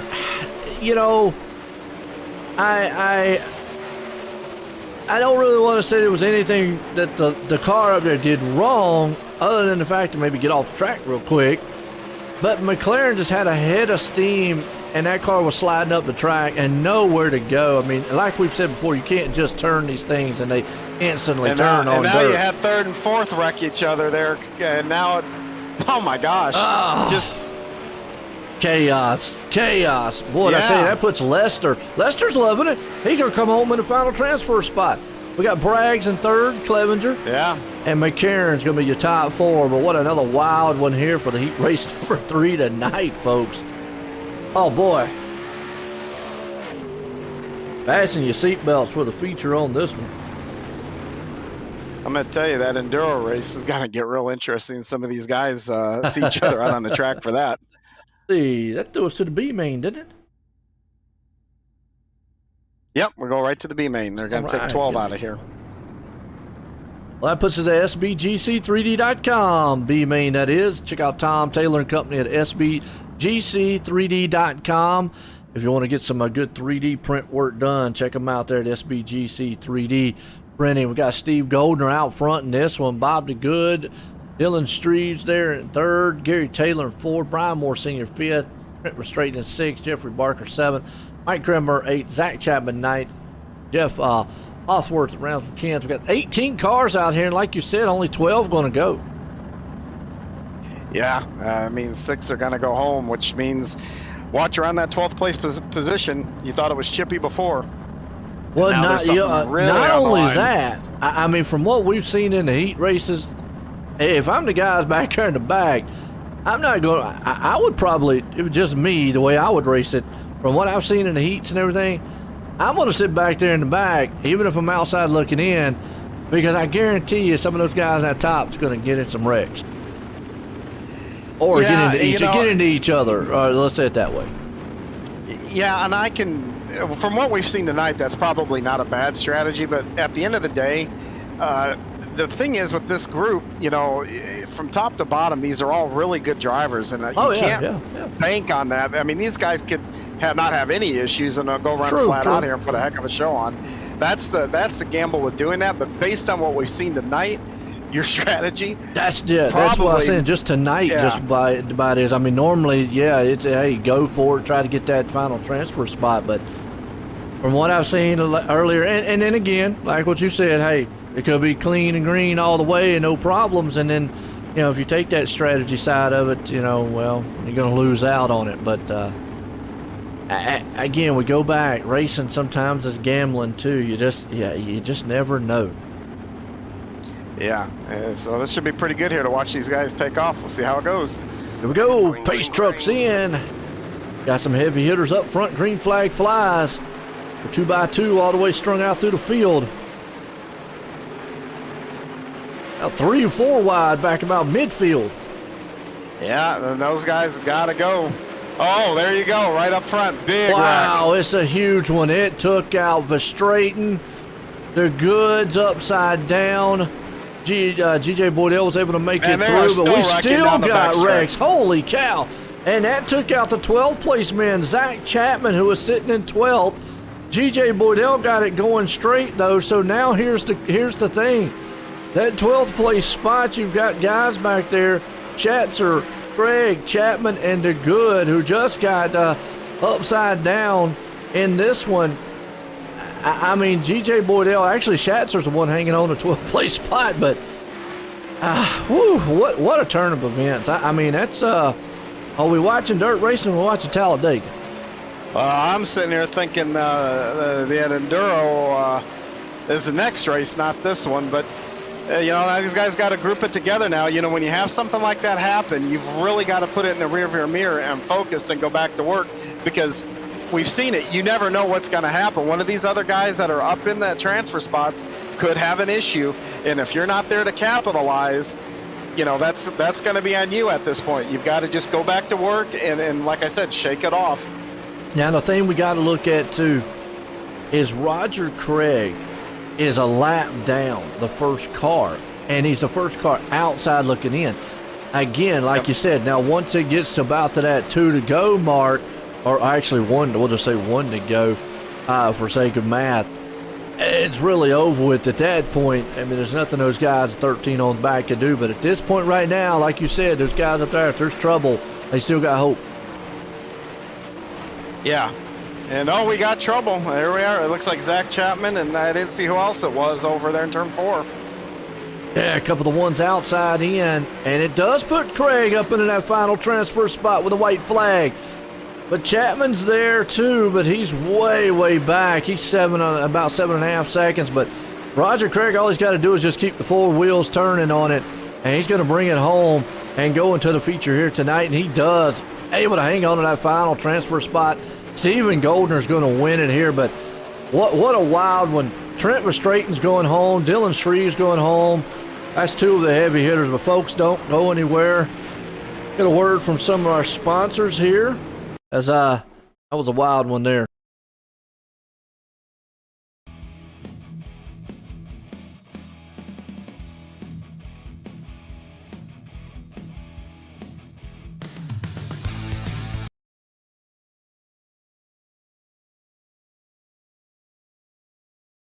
People want to have a one-stop shop. They need us for now all these different services, not just the heating and air side. When things are going wrong, you want the company that's going to be able to get things done as fast as possible for you. Today, we're going to be in over 600 homes. What the customers can count on is we're going to send a competent person to your home with a vehicle that's stocked and prepared. We're going to do what's right. Right now, we're waiving our $79 service fee with any Cool-Ray, Brightbox, or Mr. Plumber service.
All right, folks, back here, and we're about to get set here for our feature here tonight. Let's grid these guys up because we got Kyle Moonen out front. John Hine going to start there in second. Jamie McCarron in third.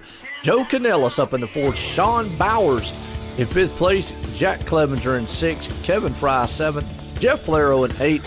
Charlie Bragg in ninth. And Nicholas Vickery rounds in 10th place. We got 24 of the best out here for the Cool Rays Coast to Coast Racing League. Here tonight, let's get set and rev these things up, get some racing going on.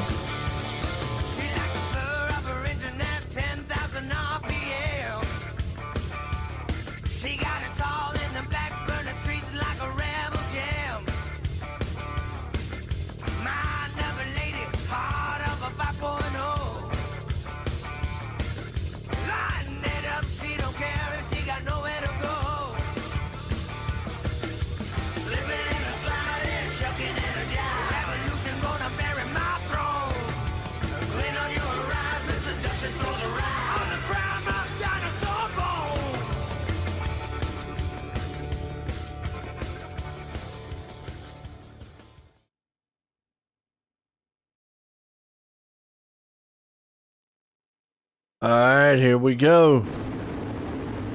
Pace truck lights off. Feature time, and from what we've seen tonight, it could be some mayhem, or it could just be some flat-out style racing. We'll have to wait and see what's going to happen here. That pace truck pulling them around Eldora. Good running. Appreciate everybody tuning in out there at those likes and shares as always. Pace trucks in. Green flag. We're racing with the 360s. Old Moonen gets that good jump out, but they are 2 and 3 wide in the backside here. Hine trying to tear up the tail tank in the backside there of Moonen. Meanwhile, boy, throughout the field, don't know where to go because we got battles everywhere. In the middle pack, around about 10th place spot where Vickery is. He's up top. Goldner's there with him. They're 2 and 3 wide back there. You got behind him Lester, Charlie Bragg and company. Look out, almost 5 wide out of the turn. Oh, guys, man, a good, solid run, and that's just what this track has brought about here tonight so far. That's around about that Doug Lester. Oh, McLaren kind of slides back to the back there in 17th spot. He's battling with Moore Sr. Getting up there in the wall a little bit. Gonna drop that momentum. Can't make anything happen towards the front. So again, all the way through the field, and it looks like everybody's up top. Whoa, Canellis, a little bit of a side-by-side contact there with him. That dropped him all the way to 12. Never mind. Upside down, he gets destroyed. Vickery's involved with it. Wow, just like that, Joe Canellis is out. Vickery's able to keep going, but hard lick on his end. That puts us under caution here for the first time. Well, John, how's the car feeling out there? Well, the car feels great. Doing well here, hanging out with the leader here, and so good track position. We've still got a long way to go, but this track I expect to change quite a bit here. It's going to be interesting to see, you know, we saw it last race where guys went to the bottom. You know, I'm looking down there, there's tack down there, so it'll be interesting to see who goes down and tries it and how well they do with it. And, you know, it's a monkey see, monkey do. If somebody sees somebody do it and they do well with it or pass somebody, you can believe the guy that they just passed is going to go down and try it too. So, you know, like I said, we're 5 laps in. This track's going to change. A lot's going to happen here. Got anything from Mooner? Well, you know, he's a little better than me in 3 and 4, and I think I'm a little better than him right now coming off a 2, but just kind of bide my time here. Let's click some laps off, and I need more data to figure out exactly what I have. You know, to you know, it's one thing to catch a guy, it's another thing to pass him, and you know, Kyle's one of the best, so it's going to be tough to get the job done here. All right, single file here, folks. We got lights off on the pace car. Be mooning out front, Hind. Pace trucks in. Green flag, and you see McCarron peek to the inside for a minute. Thought better of it's going to stay up high. Meanwhile, Falero's going to drop it down low. And I don't know who in the world. That's Sean Bowers. He came out of nowhere. Actually, Kevin Fry out of nowhere. from down low and took a 2-for-1 there. He came from like 6th place all the way up to 4th. Now he's battling out. He's got Falero down low with him. They're 3 wide. Ooh, that's close. Well, Falero was able to put a smooth slide job on the inside of him. It was close up against the wall. Here comes Fry again, backing around him. And yellow is out. See what happened here on this one. Oh, looks like maybe even Goldner. Go back here in the back and see if we can tell what happened. Looks like a car got in the wall in front of him, and then they just got hooked up. And then Goldner, nowhere to go. He just got destroyed.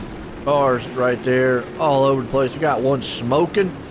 Never seen that in a sprint car. That's the first time I've seen that effect. Smoking, so that must have been a hard hit.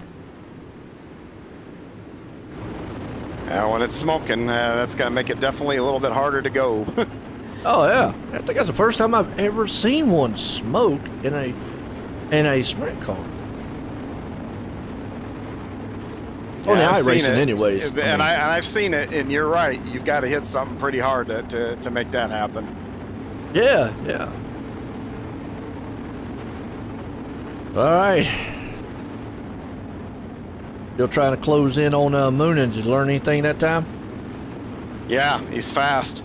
I like that. That's good. That's maybe that's what second place guy at racetracks ought to say. Can you do anything with the leader? Could you get around him? No, he's too fast. Boy, I won. So, good I didn't say he's too fast. I just said he's fast. So we still got a ways to go here. Oh man! All right, here we go. Lights off on pace car. Pace truck out there. Here's our feature here tonight for the 360 Wing Sprints Hometown Heroes, which we still got an endurance race with the street stocks. Now, go to c2crl.com and give you all the information about how the race is going to be done. I didn't really get any post-race. I think John let me know as we go green flag about it's going to be pretty much an endurance-style race, 75 laps straight. We'll get more into that here. As soon as you see Mooner just take off, you got Hine right there behind him, McCarran. Fry's the one trying that low line right now. Falero has flirted with it down low a couple times, but everybody's still up high. Fry's been able to make it work. Down there around about 5th place spot. Let's go about the middle of the pack, around about 10th, 11th. Usually where you got a lot of cluster of machines. You got Taylor, Braggs, Aldridge back there. Yeah, they're 3 wide. And that's Nick.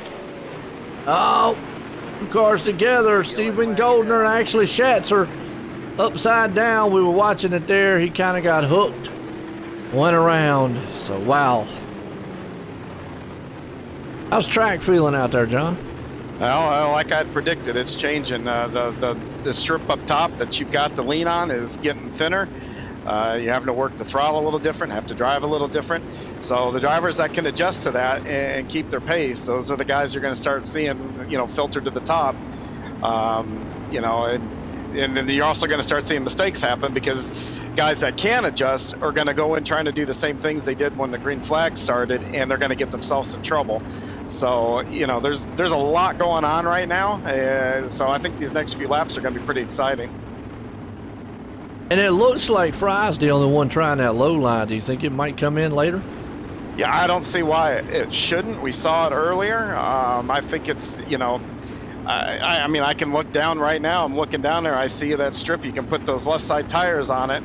I don't know what kind of bite that you're going to get, but I think if I'm sitting 5th, 6th, 7th, you've got to make moves. If you can't drive through the guy in front of you, so if you're looking, you got to go down and try it at some point, I believe. Right. Here we go. It'll be a good one. And the funny is, I might end up having to try it eventually too, because I'm behind a guy that doesn't make mistakes. If you get behind somebody and you've got that same, you just know that this guy doesn't make a lot of mistakes, then you too probably are going to have to try to go somewhere where they're not, and that's an option. Okay. All right, pace truck's in. Green flags about to fly. Moonin and company up front. Get a good jump right behind them. You see Fry going instantly back down to that low line. He's bringing more Senior with him. Senior looked down there for a minute. Now you see Fry kind of doing like a slider line. He goes back up to the top. Shreves is going to cross back under on the back end of him. That's a battle for 6th and 7th place spot. In front of them, Flaro's going to battle it out there with Clevenger. Never mind, Flaro's upside down. Wow. They got hooked up, and then Flaro went for a ride. Ouch.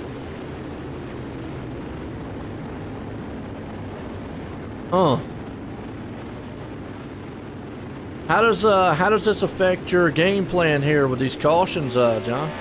Well, it hurts me because Kyle's just killing me on these starts, and it's taken me a lap or two to either match him and start to maybe somewhat reel him back in.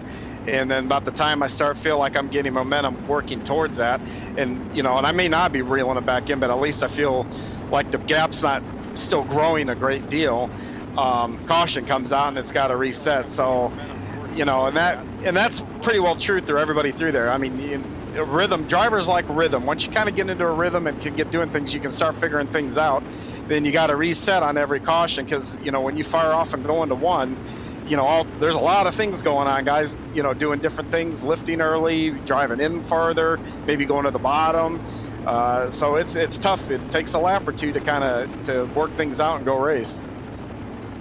Here we go. Single file line here tonight. And I'm back up, back racing. Lights. Wish I could tie a rope around his back bumper there so when he takes off, he can just pull me when he goes. Help you out a little bit, wouldn't it? Yeah. I'm sure he wouldn't mind. No. Here we go. Single file. Green. Green flag. You got Moonin out front. Well, he gets that good jump with that single file run. Moore Sr.'s going to be the man tackling it on down the low line, kind of middle, along with Shreves. But Moore Sr. is going to look to see if he can't put a slider on the inside of Shreves. Meanwhile, behind him, you got Taylor. Oh, never mind. Taylor got tagged a little bit, but that was Charlie Bragg who got tagged. But Taylor, we saw it live right there, slid up into him and upside down. Caution. That old saying, caution breeds cautions. Yeah. And now the check just did a big change from that last one to this one. Right where I'm at right now, there used to, you'd be able to do a slider line because you had a lot of tack right through here. Well, that tack's almost gone. So now it's rim riding time, and then that's going to make it real difficult. Like I said, the guys that can do it, I expect to see them come to the front. The guys that cannot adjust to it may find themselves in trouble or start struggling in the back, or maybe it's time for them to try that low line. There's not much left up here to work with. Okay. Getting set to go back green. And a single file all the way throughout. Now, how's the single file? I know it benefits the leader, but is it helping you out any? Well, it doesn't help me much with the leader. It helps me with the guy behind me because, he's got to fire on me, and, the rule is you can't pass before the start-finish line. So, it hurts you with the guy in front of you, and it helps you with the guy behind you. That's true pretty much through the field, to be honest with you. Okay.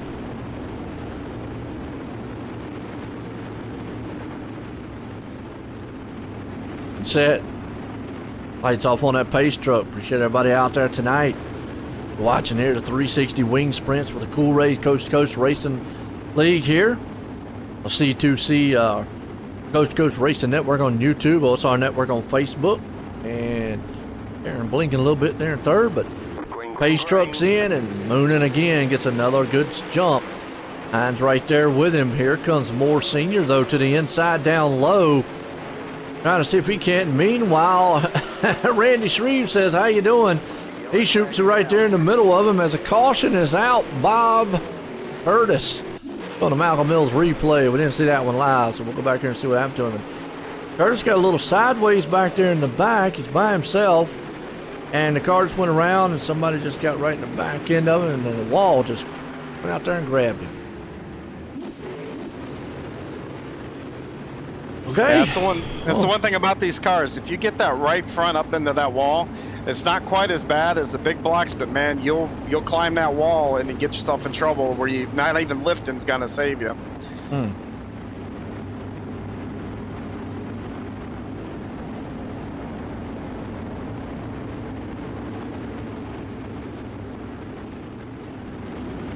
It has been a good one. I know it's frustrating trying to get a rhythm going and trying to figure out how to get around a guy like Kyle Mooney. Yeah, I mean, the guy, there's a reason he's 16th in the World of Outlaws deal. He doesn't make mistakes, he's smooth, and he's fast. You combine those three things, and yeah, it becomes a pain in the butt to try to pass. We're going to have about, looks like 9 laps to try here. We'll see.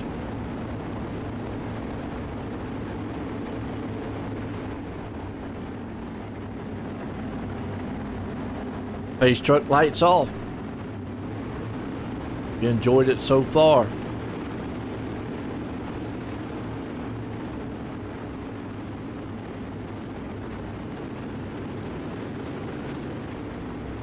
Pace truck's in. Green flag. Moonin, he gets that good jump out front again. That's just that single file start. And meanwhile, you got more seniors still traveling down on that low end. Then if he can't get some bite down there, he just needs some laps, and maybe it'll come in on him. Top 4, all on the top side. And looks like Clevenger, though, he is on the back end. And boy, I tell you what, McCarron is tearing up the tail tank of Hine up front. He is there. One little slip on Hine's part, and he's going to be around him. Now Shreves goes down to the inside. He's going to see if he can't get another different look here. Nicholas Vickery has moved all the way back up to 6. Earlier in the race, he just got messed up in that wreck. He has traveled all the way back up to 6. What a good run on his end. Flips the wall. Oh, caution out. Jeffrey Kemper. Go back here on the Malcolm Mills replay.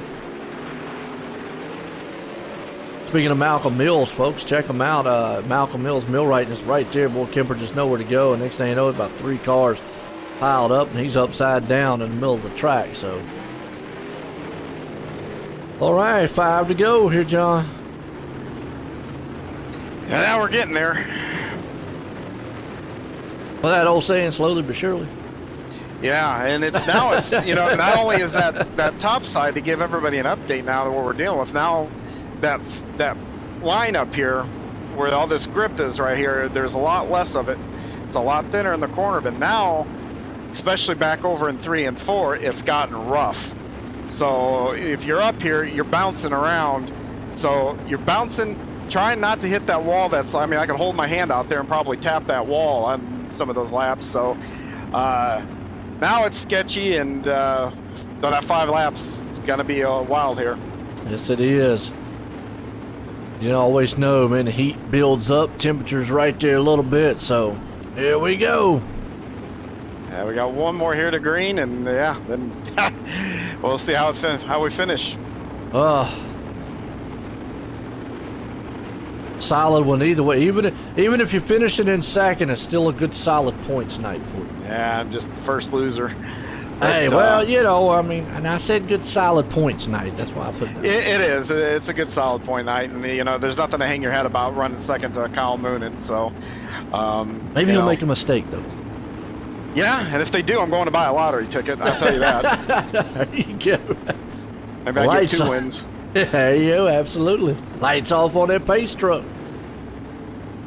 Drops in pit road. Here we go. And Moonin, boy, he just shoots out front instantly. It's about a couple car lengths out there in front of Hine. Meanwhile, behind them, you got McCarron, Shreves, and Clevenger's trying to work on the back end of Shreves. He puts a slider on the inside. More seniors there also, and here comes Victory. I tell you, talk about a comeback kid here tonight. That's old Victory. Hey, he's definitely showing why they call him Homicide. His car got killed earlier, but he's coming back, killing these positions, getting to the front right now. He's up to 6, looking strong. Oh, he had to dive down the inside right there. It almost got into the wall.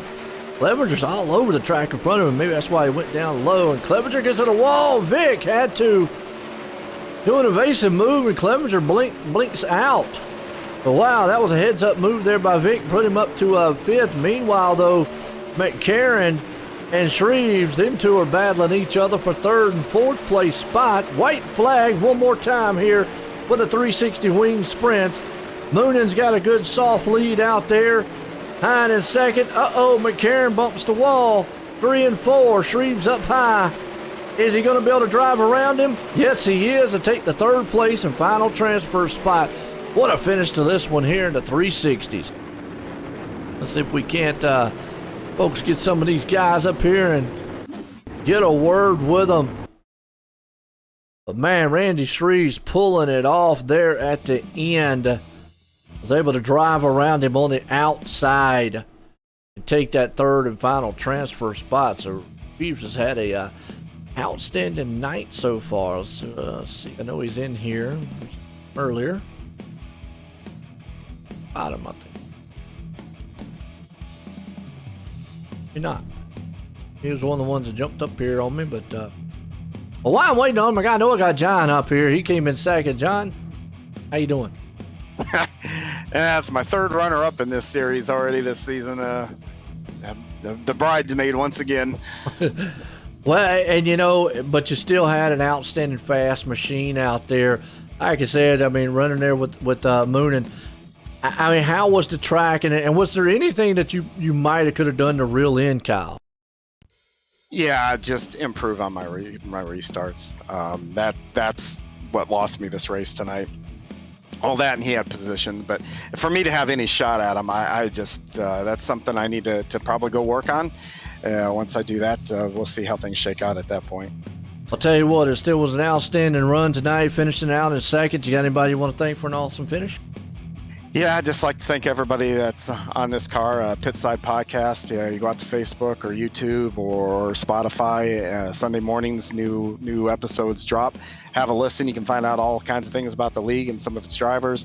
Also like to thank the cruise shop right now. If you're thinking about going on a honeymoon, vacation, just a regular vacation, family vacation, go to thecruiseshopfw.com, get a hold of Brenna and say, hey, we're thinking about going somewhere. She can help you find a place to go. If you already got a place you got in mind you want to go, she can even help you find an itinerary and get you set up for things there. I also like to thank Cool Ray Heating and Plumbing. We're already in October here. Before you know it, winter's going to be here. So, if you're in the Atlanta area, give Cool Ray a call. Tell them, hey, come look at our furnace. Make sure we're ready to go for winter. I want to thank my Gambler Motorsports teammates. The guys are just great, and we're running great as a team, and it's thrilling to see. Also like to thank Epsilon Sprint Ramps who wrap the car and make me look good doing it. So, go out to Facebook and give them a like and ask them to do it. And last but not least, I'd like to thank my wife and, when she lets me get to do this an awful lot during the week. There you go, second place man, John Hine. Well, let's bring up third place guy here, Randy Shreves, who snuck it in there. Randy, Joy, the booth guy copy? Yeah, I got you, Joe. Man, I tell you what a move there at the end. You drove right around him on the outside. He left it open, and you were able to get this third place here tonight. Yeah, I seen that. I didn't know if he had maybe made a mistake and got in that slick down there, or if he just tried to move at the bottom. But I just figured, I'd stay up there where it's fast at still, and hope to get by him, and I did. And that was a really good race, though. My heart's definitely pounding after that one.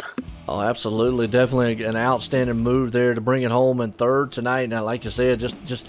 Good timing and good placement, good points night. It's been a good night for you, too, in the 305s and the 360s. You got anybody want to thank for the awesome run? For sure. Definitely want to thank the guys back at LGR Motorsports, ABR Setup Shop, Redline Race Designs, One Wish Foundation Wraps and Stitches, Finish Line Repair, CD Cinematography, KSB Builders, you guys for the broadcast, and Coast to Coast for putting on this league. There you go, third place man tonight. Randy Shreves bringing it home in a good run. Well, this guy, Kyle Moonen, brings it home in victory here. Kyle, Joy, the booth guy cop? Yeah, I got you. Well, Kyle, I tell you what, you were able to hold it out there. What was your take on some of them cautions? Were they helping you or hurting you on the mentality-wise? I don't know. That's a good question, to be honest with you. I had good starts. It's kind of hard to tell. You know, I have more trouble, I think, in second, getting back in the rhythm and chasing someone. So I don't know if John would have caught me more, you know, if we had green flag runs, or if it would have hurt me. It's kind of hard telling. I was hoping for more because it was taking me a lap, you know, more green flag runs because it was taking me a lap or two to get moving. How did the car feel on this track? I mean, I know you were pretty much hanging up around that top side.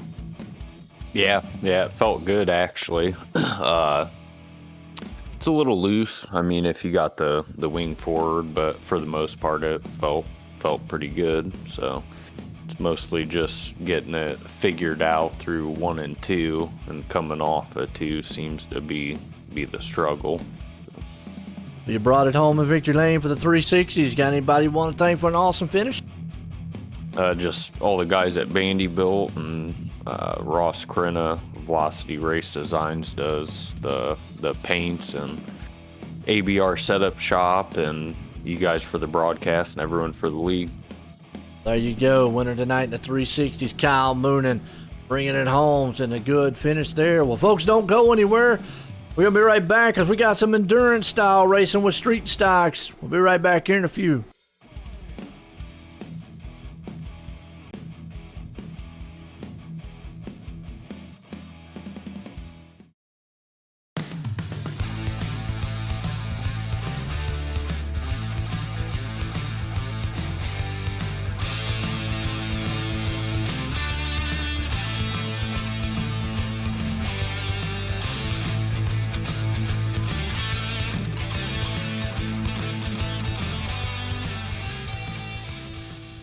People want to have a one-stop shop.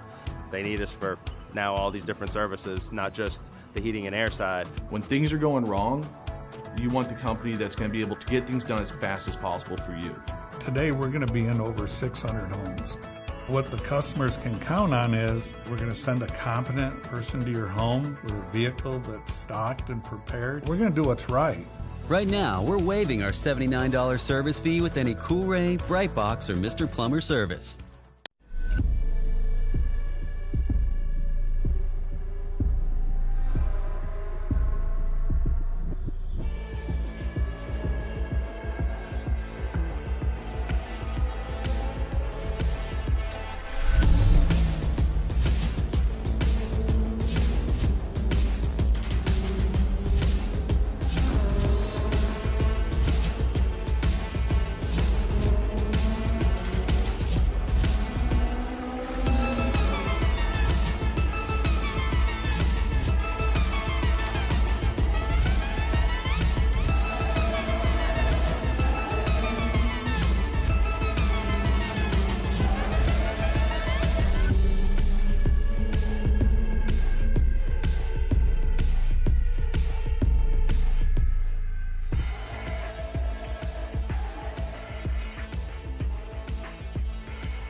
GeForce TV delivers the excitement of short track racing to places it has never seen before.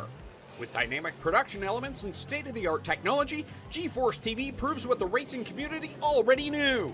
Race fans are plentiful and they are hungry for excitement. Last year, GeForce TV streamed over 250,000 hours of intense racing action for fans all around the world. Nearly 750,000 fans viewed our streams and on-demand videos. By the end of the racing season, our subscriptions rose more than 400%. What does all this mean for you and your business? Motorsports marketing in Canada has never produced such amazing and measurable results. Cashing in on the benefit of motorsports marketing is easier than it's ever been. Work with a team, work with a speedway, work with a series, or join the excitement directly with us at GeForce TV. We are excited to see you all back at the races. But until then, see it all on GeForce TV.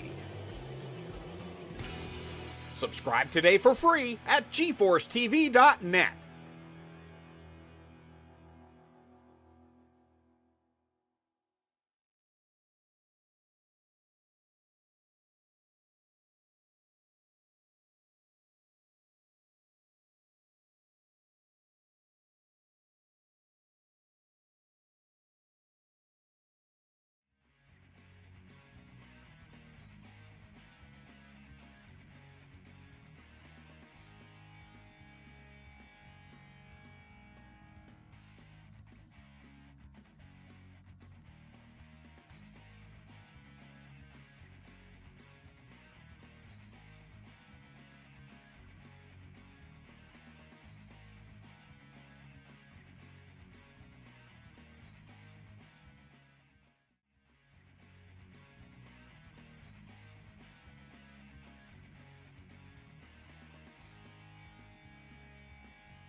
right, folks, welcome back. Now, we got some street stocks out here. An endurance style race, and kind of give you a little heads up on what it is. No cautions, 75 laps, so it'll be a straight on race. And John's gonna be out there racing, but he'll be up here letting me know throughout the race what's going on out there. And now, how different is it, John, going from a 360 wing sprint to a street stock? Well, anybody that knows history, they'll think back in World War II and those big Sherman tanks. That's what I feel like I got now. It's so much heavier. The car slides around. It's not as much on a rail. You don't have all that downforce, and it's definitely not as fast. It looks like they're pulling them in for a driver's meeting right now. So there'll be neat tonight, though. The formats we've seen before. We've seen heat races and consolations and all these things. We are tonight just going to qualify. Then we're going to line them up and we're going to go after it. And it's no holds barred, no cautions, 75 laps of, may the strongest survive kind of deal. So you're bringing out the battleship tank tonight instead of your speedboat, right? Yes, sir. That's exactly right. Because you might have to take some hits with it, right? Is that what you're saying? Yeah. Yeah. normally I go. They don't hope nobody punches no holes in your boat out there. But if you bring out your big battleship, you'll be all right. Yeah, and the funny thing is I think I'm about to find out if I've ever made anybody mad here recently. So I don't have anybody that I want to take anything out on. But if somebody's mad at me, I'm gonna know about it.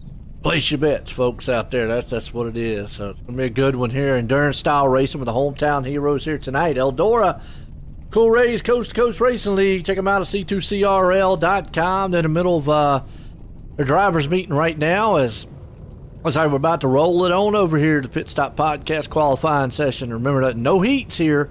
It'll just be a straight on qualify, and then we go right into the race. As looks like we have 18 guys out here duking it out. These guys come up with.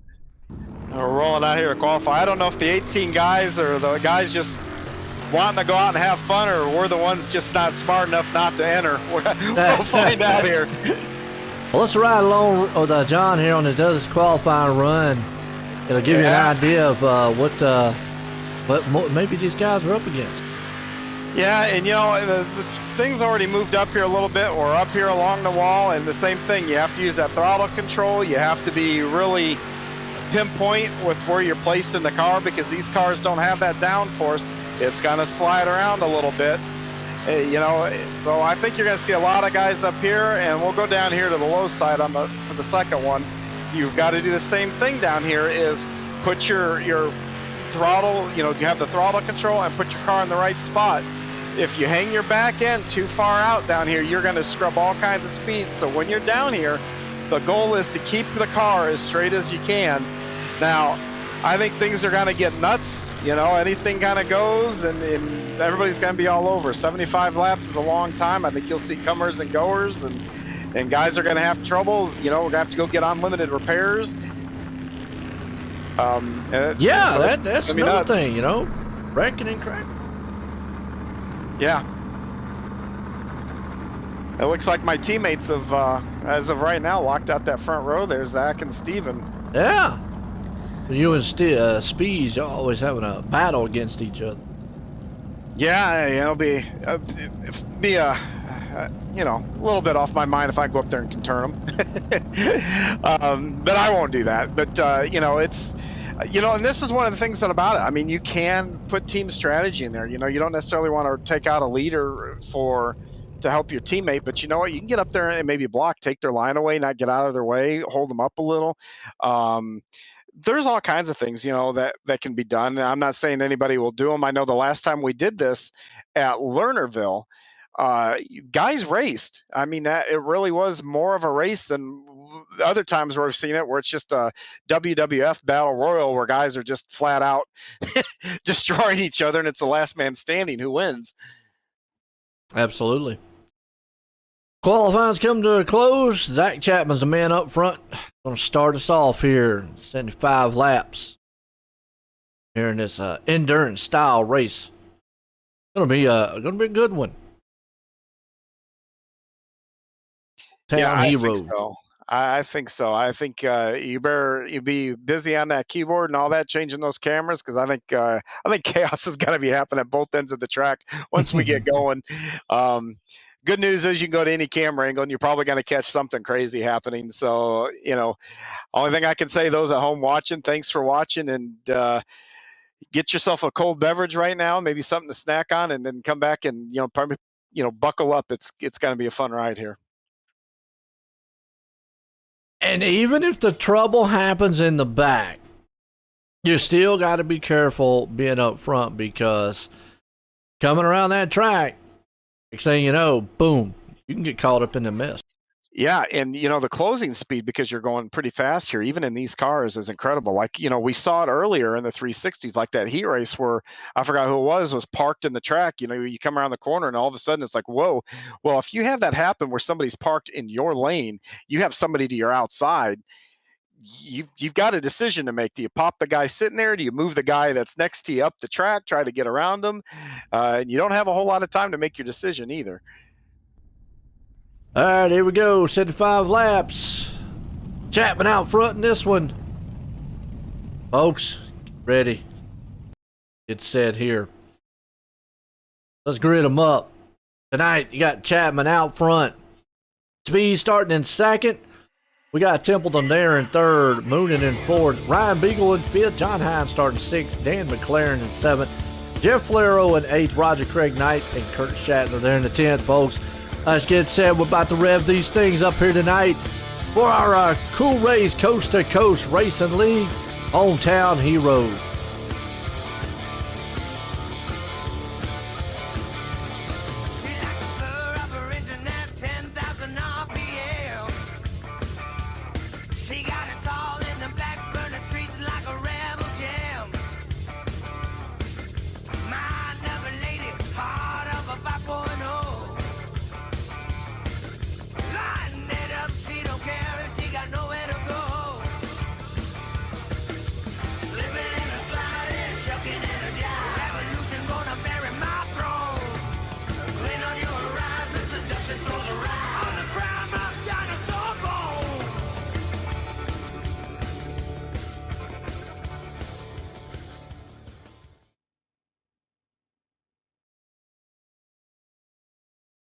All right, here we go.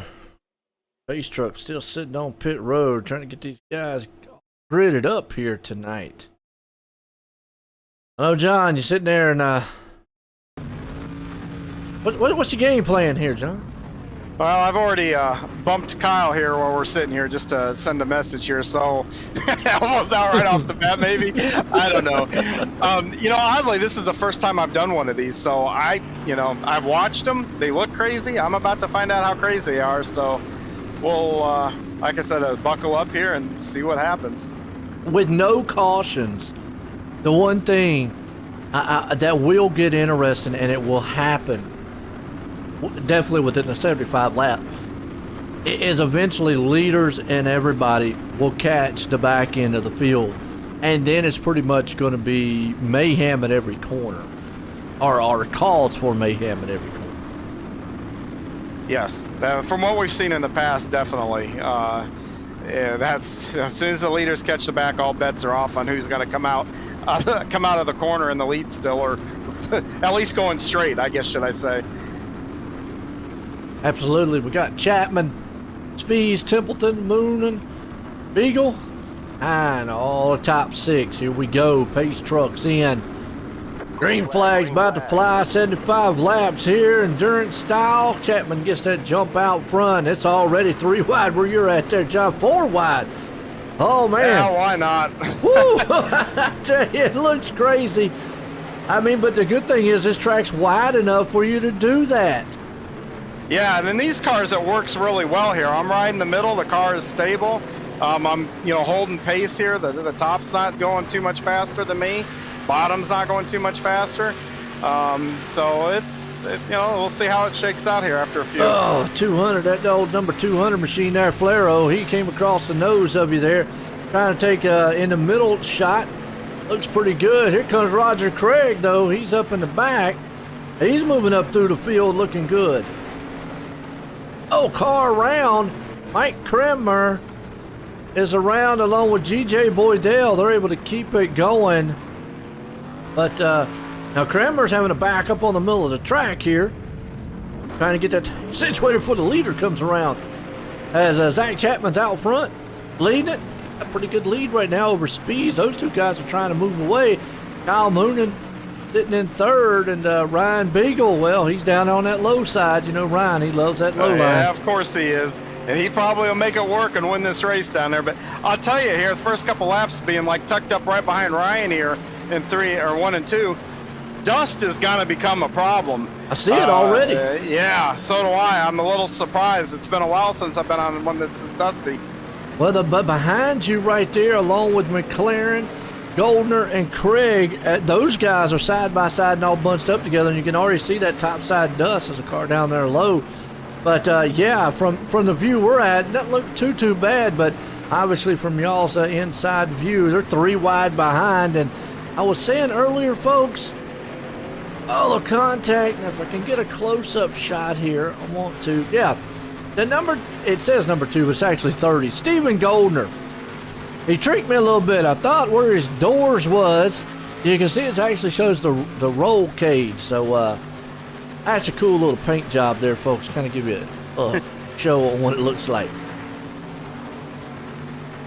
Yeah, and where the dust is a problem isn't so much that you can't see the car in front of you, but you lose your mark on where you need to be in the corner, and it, the turning and everything else, so it can mess with you a little bit. Well, we're riding here on board in the cockpit view with Stephen Goldner. The one thing I just saw, I mean, because he's in the middle of the dust. Now, on iRacing, folks, if you don't know, they have what they call, you can do it either automatic or do it yourself. You can clear your visor.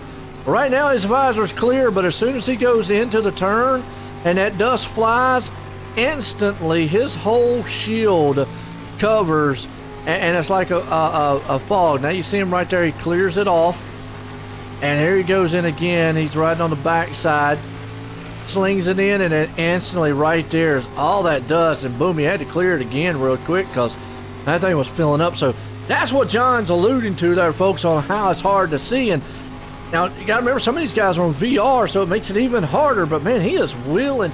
He's rocking that wheel. Are you having that hard a time too, John, up there? I mean, yes. I mean, he is rocking that wheel around. Yeah, I guess you're missing it, and these cars move around a whole lot in the corner. It just doesn't grip, and you put the right rear on the cushion, you've got to work a lot harder, kind of back and forth to get it to get through the corner without knocking that wall down. Yeah, he put some wheel in it. I mean, we're riding with you right here, and you can see how instantly dirty that it gets. You see him, he cleared it off right there, folks. But yeah, you can just instantly see, wow. The sprint cars turn themselves. You don't have to put a lot of wheel in. If you're cranking the wheel into a corner in a sprint car, you're doing it. You're scrubbing speed. Here, these cars you have to throw in. That turd just threw a slide job on me. That's probably a call out. But, this is fun. A lot of different things that you can do here. And, man, that is a cool paint job where he's got that door. It is. It's so wild. It tricked me there for a minute. I said, man, wait a minute. Where's his doors? And I said, wait, that's his paint job. It's showing his roll cage. I said, whoever did that, that's creative. Yeah, that's really creative. I don't know if I know he gets his raps at Velocity, so I don't know if that's one that Ross did or not, but that's pretty cool. That's probably one of my favorite I've seen. I know. That's a wild one there for the street style. Meanwhile, you got old McLaren down low there, looking to the inside for a moment as Goldner. He loves that high line, by the way. Chapman still leading this one out front. Let's see if he's got any lap traffic up here. I mean, Spees is right there locked on his back bumper, so the top two guys have moved away from Moonen. They are coming up on a little bit of traffic. You see Spees, he's trying to peek down on the inside of Chapman.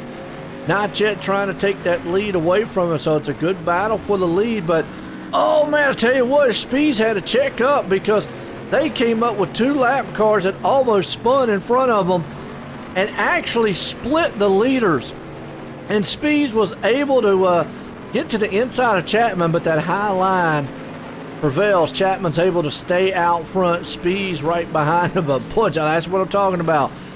That danger lurks at every corner once you get up there around lap traffic. Yeah, the bottom, I'm about to lose some spots. So I went down there and tried it.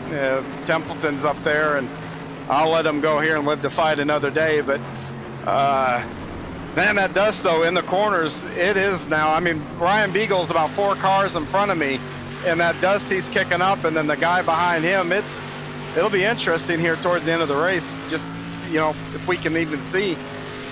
Absolutely. Well, so McLaren right there riding along with Templeton, who was in front of McLaren in front of him. Well, that thing almost got out from under him. Yeah, and the nice thing is now, if I turn somebody, I can say, I lost you in the dust. Yeah, I mean, and we were my watching story, it and I'm there. sticking to it. Well, we were watching it there, and, from the hood view, and you could see, like what you were talking about, up ahead. I mean, the car in front from that view we could see, but like the cars up there in the front, once that dust started flying up real heavy, you couldn't see them and you'd lose them. So, yeah, it's definitely out there, kind of treacherous for you guys. As Roger's doing back here in the 10th place spot, got Falero behind him. They got a good battle. This is a race you can talk about Roger all you want. You're not going to jinx him. That's right. Yeah. Roger. Yeah. So he's not in he's in a 747 machine. Let's look and see what he's got. What's he got on there tonight? He's got who's that? He's got the wraps on it. Spartan wraps. That's Spartan wraps. Epsilon wrap. Can't see. Yeah, he should be Epsilon. Either way, he's got Pabst Blue Ribbon on the side, so hopefully he ain't drinking any. God, I kind of wish I was. It kind of reminds me why I don't drive these cars. You're hitting everything out there. I know, but you can only do so much with these cars. Boy, they're driving that sprint car way more intense. Oh, absolutely. Let's go up here back to the lead because Steven Speeds has taken the lead over Zach Chapman and has moved away. Well, he's got about almost a second lead over Chapman. Chapman is... What's wrong with Chapman? Leading? Chapman went to the pits. Uh-oh. Zach Chapman just went to the pits. I don't know what happened. I'm going to have to put my relative on now. Speeds comes up to lap me. We got to fix that. He can't win. He can't win. I hear you. Well, he is definitely out front now. He's got a well over a second lead, and it looks like he's got damage on the front of that car, folks. I got a feeling maybe he got into a lap car. Him and Zach Chapman got together. I'll go back on the replay here. Maybe I can see. I saw him come back out on the track, and he was turned around again, so he's definitely having a tough go of it right now. Yeah, there he went into the pits. I'm trying to scroll back here, folks, and we want to see. Okay. All right, here we go. We went back a little bit. You can see them up here battling. Both of them are clean. Let's see if we can get an idea maybe what happened, because definitely Speeds on his front right. He's missing the fender, and then the front end of Chapman's was all beat in. Okay, there's where the lap cars were. I said earlier they were able to make it around. We got plenty of time. We can watch the replay here, because 75 laps in this one. So, trying to figure out what we're looking at here is what happened to the leaders up front. As Chapman was leading it, Speeds was behind him, and they both have major damage to the front of their cars.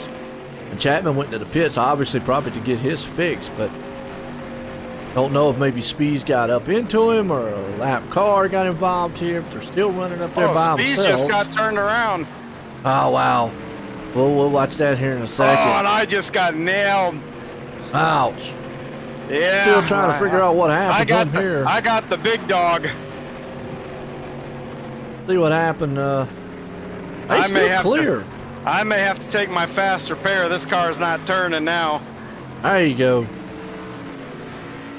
We're still trying to see what happened originally. They are no lap cars around, and they're actually running. Oh, there's a car in front. Upside down. Nope, that didn't do it. There was a car upside down there that went up in front of them. But it's interesting here because Chapman is in front, and his Speeds is like 2 car lengths back. It's got to be a deal with a lap car here. They are coming up on some lap traffic.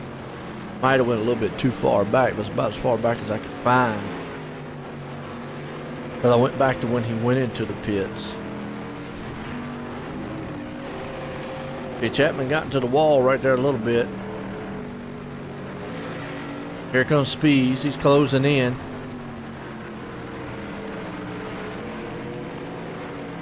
Oh, a lap car hits the inside wall, bounces up in front of Chapman, hits him, and then Chapman nowhere to go.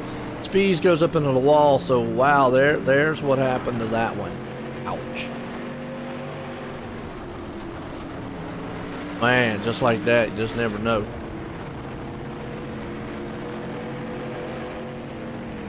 Yeah, I've got damage, and I bet a lot of guys are doing the same thing here.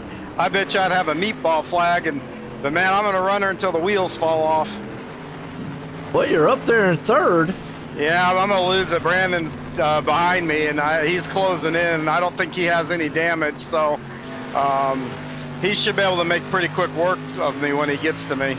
Yeah, you're losing the whole fender on yours there. Yeah, and the wheel is... I'm turning towards the wall to go straight down the straightaways, and I'm not even going to get into what I'm trying to do in the corners. Goldner's still out front. McLaren there in second. He's got an aerodynamic advantage. I think he I does. might have to That's what it is. That's it. I don't know who that is behind. Oh, it just took out a car. Oh, that's in front of you. But I don't know who that is behind Goldner. 84. That's Ryan Beagle. Well, Ryan Beagle is tearing the wall apart. I mean, he's ricocheting off of it. He's not making any headway in to try to go around. That thing's crab walking, Ryan's car is. He finally just wrecked it right there. I mean, wow. That thing was all over the place. But he still got third. Yeah, I don't know how. This thing is sketchy. Templeton there. Yeah, like I said, Templeton, he's had a couple runs on me. He should get to me. I won't make it difficult for him. I'm just gonna run my line here, and he can. I'm sure he'll find a way around. Yeah, he can find his way to a hot dog stand.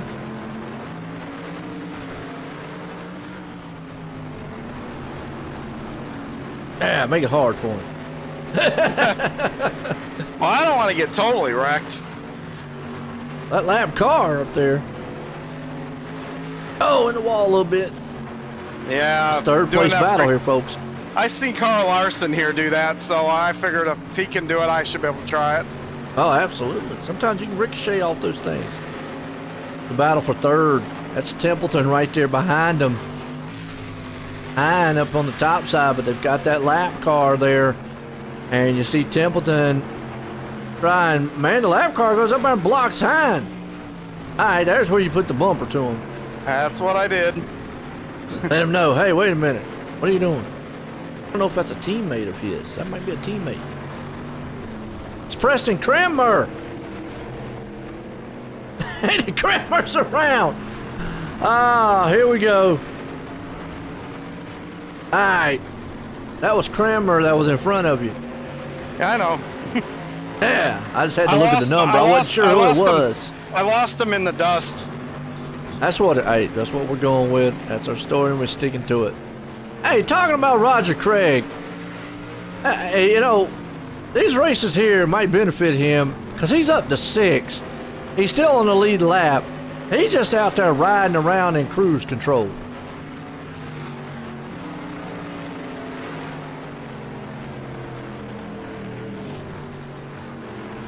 Hanging out down low, too, by the way.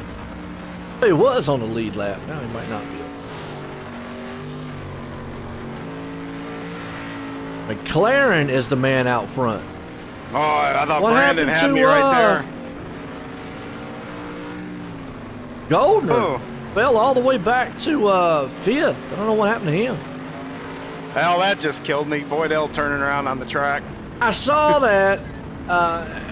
Killed both of us. Yeah, I'm going to see if I can't go back. I was watching the leader there. See if I can't go back here and We need to get a fast repair and have a car that's in working order, though. All right, DJ Boydell hits the wall right there. There's the car all to pieces. Yeah, and it didn't look like he was content with just wrecking himself.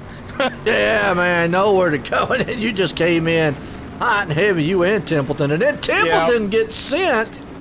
I mean, to the moon? He got sent to the moon. He shot him straight up in the air. Wow. McLaren out front, Flero in second. Goldner still hanging on, and look who's in fourth. Roger Craig. Well, hey, y'all keep it up out there. Y'all gonna let Roger win, and we'll never, we'll never be able to get him out of his rig. He won't be able to fit back in his VR. Yeah, I think Roger gets jacked up for these. I know he has fun, and this turned out to be a lot of fun, actually. Like I said, it's the first time I've done one. Well, you're right there behind him. Him and Preston. Preston might hold him up for you. Well, Preston might hold me up. All right, well, you know what to do. He might still be mad. He still might be a little mad at me. Oh, Roger got through that wreck. He almost got clipped right there. You're up to fourth. You know what you need to do? You need to just say, I played the fifth, and I can't see. I'm getting old. Well, you know what honestly happened is I tried to get and turn under him, and I hooked him when I did. I closed on him a little more than what I anticipated. So, nice thing is in this, I feel a little bad, but yeah, I got the leader in front of me, and I'm a little quicker now that I've got a car in working order. But man, I got a whole lap to make up, and I'm not going to get a caution to help me out. Well, you never know. Something could happen to him, too. So there's only three cars on the lead lap. Once you get around there, it'd be four. He's going to let you go on that bottom line. He knows you're a lot faster. They're able to get back on the lead lap. And that's exactly what I would do, because at that point, he's got a whole lot more to lose than I do. Well, he's got now 20 laps here to get it done. Now, if I was a jerk, I would have turned him and got us back on it. But, yeah, I'm not going to do that. But give him a little love tap out there. Now they're having problems in front of me here. I'm waiting to doing see what he's doing. Get up there slapping the wall like that. Oh, yeah, you got cars down low there, beating and banging. Oh, and the leader almost got clipped right there. So we're riding along with McLaren. See where Flero is, the second place guy. And Goldner's still hanging on to third, just kind of riding around. Flero, though, he's got some lap traffic. And, well, we talked about it at the beginning of the race. Guys that might have guys that don't like you. Well, he just had one dude just come up there and give him a lot of his paint off the side of his car and almost put him in a wall. They were talking. Flero's in a lot of traffic. Here comes the third place Goldner. Goldner says, you know what? I'm going to try to get around him, and he does. He shoots to the high side, takes that spot away, but then a lap car in front of him slows him up. Where are they at on the now, track? Oh, Flero's around.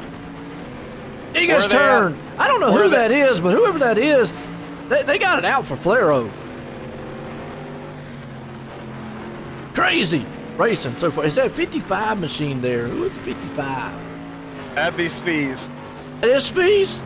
Uh-oh. He's mad.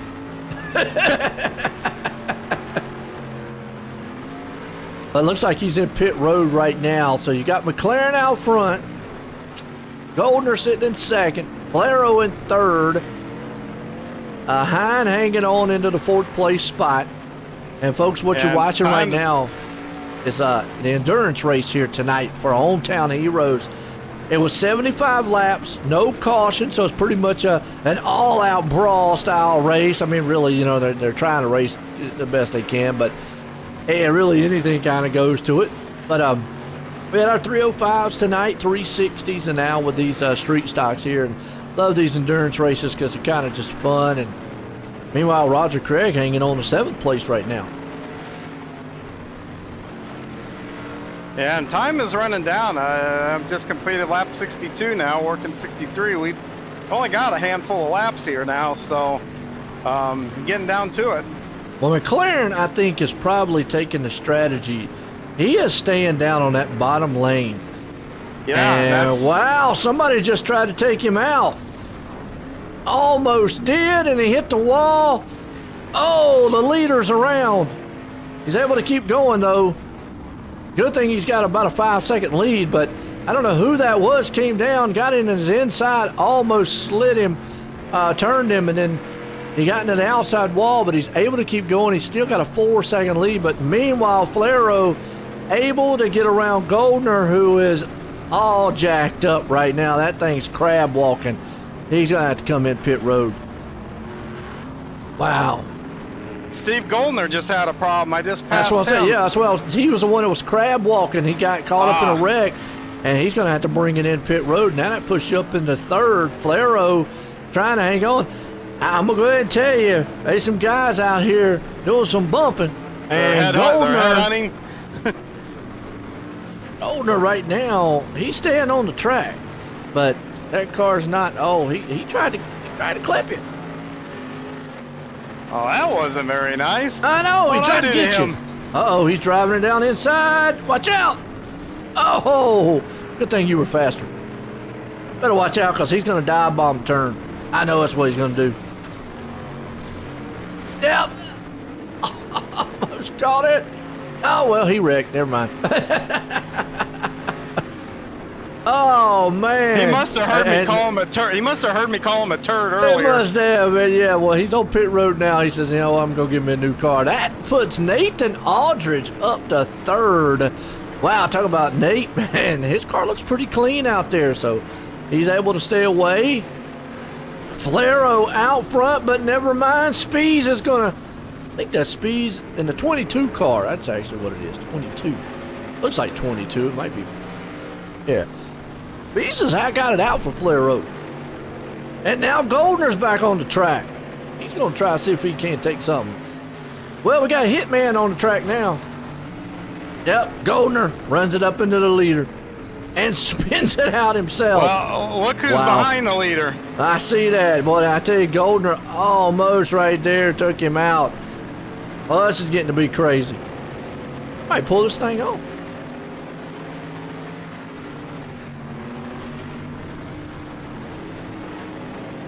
Wow. He took the lead, didn't he? Well, for now, we'll see what happens here. Now I got a big target. Well, ain't nobody got in your way. Well, except for that car. Oh, never mind. Oh, then Flero. Oh, Flero got the worst end of that. He spun. Here's the thing, John. Good news. Good news is you lead. The other good news is Flero just spun. And the other good news is you're the only 2 on the lead lap.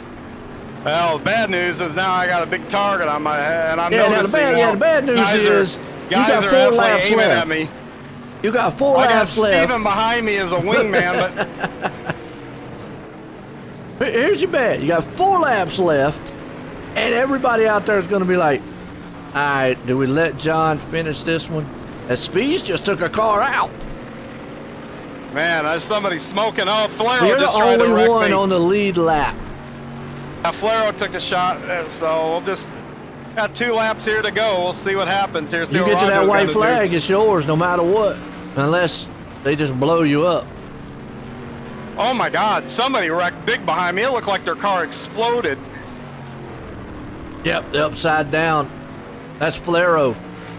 John's going to pull this thing off here tonight and survive the endurance race coming around. Flero's going to hang on. Oh, we're going to go back here because I know John's going to win it. Let's see if Flero's going to hang on a second. I don't know. He just spun. Let's see what happens here as John wins it, and Flero is smoking like a steam engine. Oh, and Goldner. Oh, no, wait a minute. That wasn't Goldner. That was somebody Beagle else. come flying out of the pit. I moved up and killed Flero. I wasn't even trying to hit him. But Boom! Oh, man. Roger Craig just got slammed by Goldner in third place.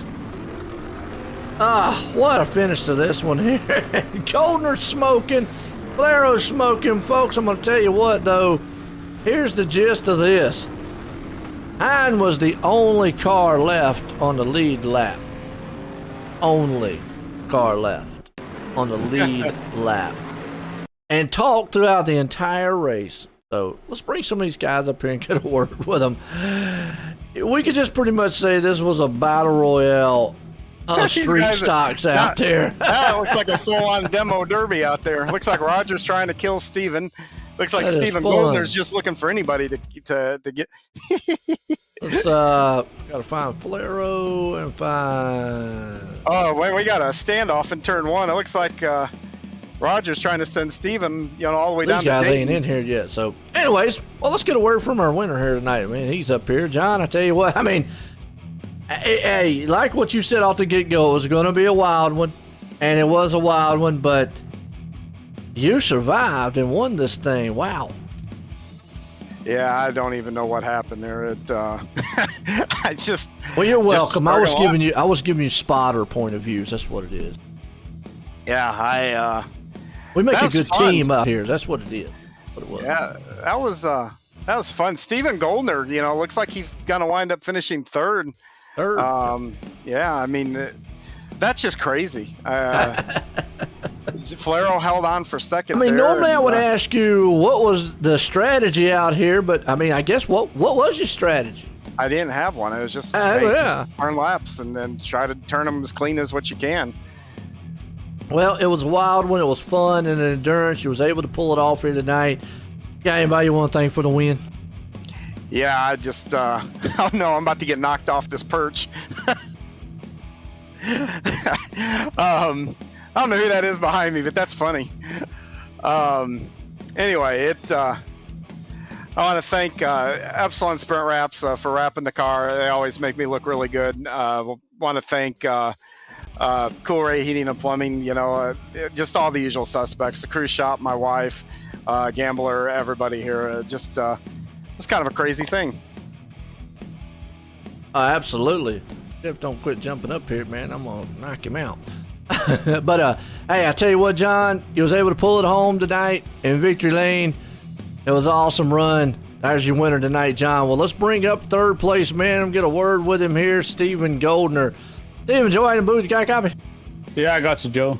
Man, I tell you what, first off, that paint job, and Jeff, I'm going to put you back in the waiting room, man. First off, that paint job faked me out. I thought, where was your doors at? But then I went, wait a minute, that's just paint job. That is a cool one. Who did that paint job? I don't know. I found it last minute on Trading Paint. So really? Wow. Okay. Threw it on for this race. That was the coolest paint I think I've seen in a long time. Whoever did it, go back out there and find out who did that thing, because that was a cool one. Well, second thing is, I mean, I asked John earlier what his strategy was. What was yours? Did you have any strategy coming into this thing? Because it was a wild finish. Not really. I was just logging laps, trying to get to, at least a halfway point without wrecking, which I think I did.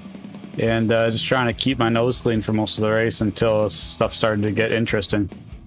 Oh, absolutely. It did there at the end. It was a wild one, like you said.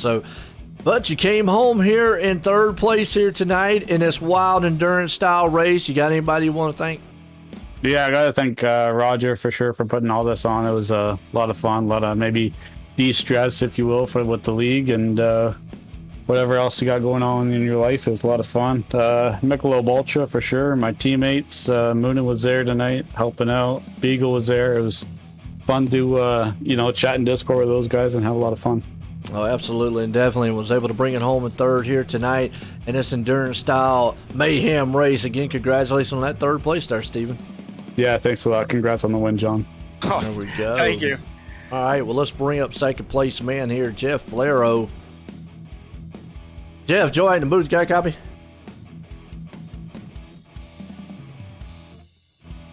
He was jumping up and down in here trying to get in here.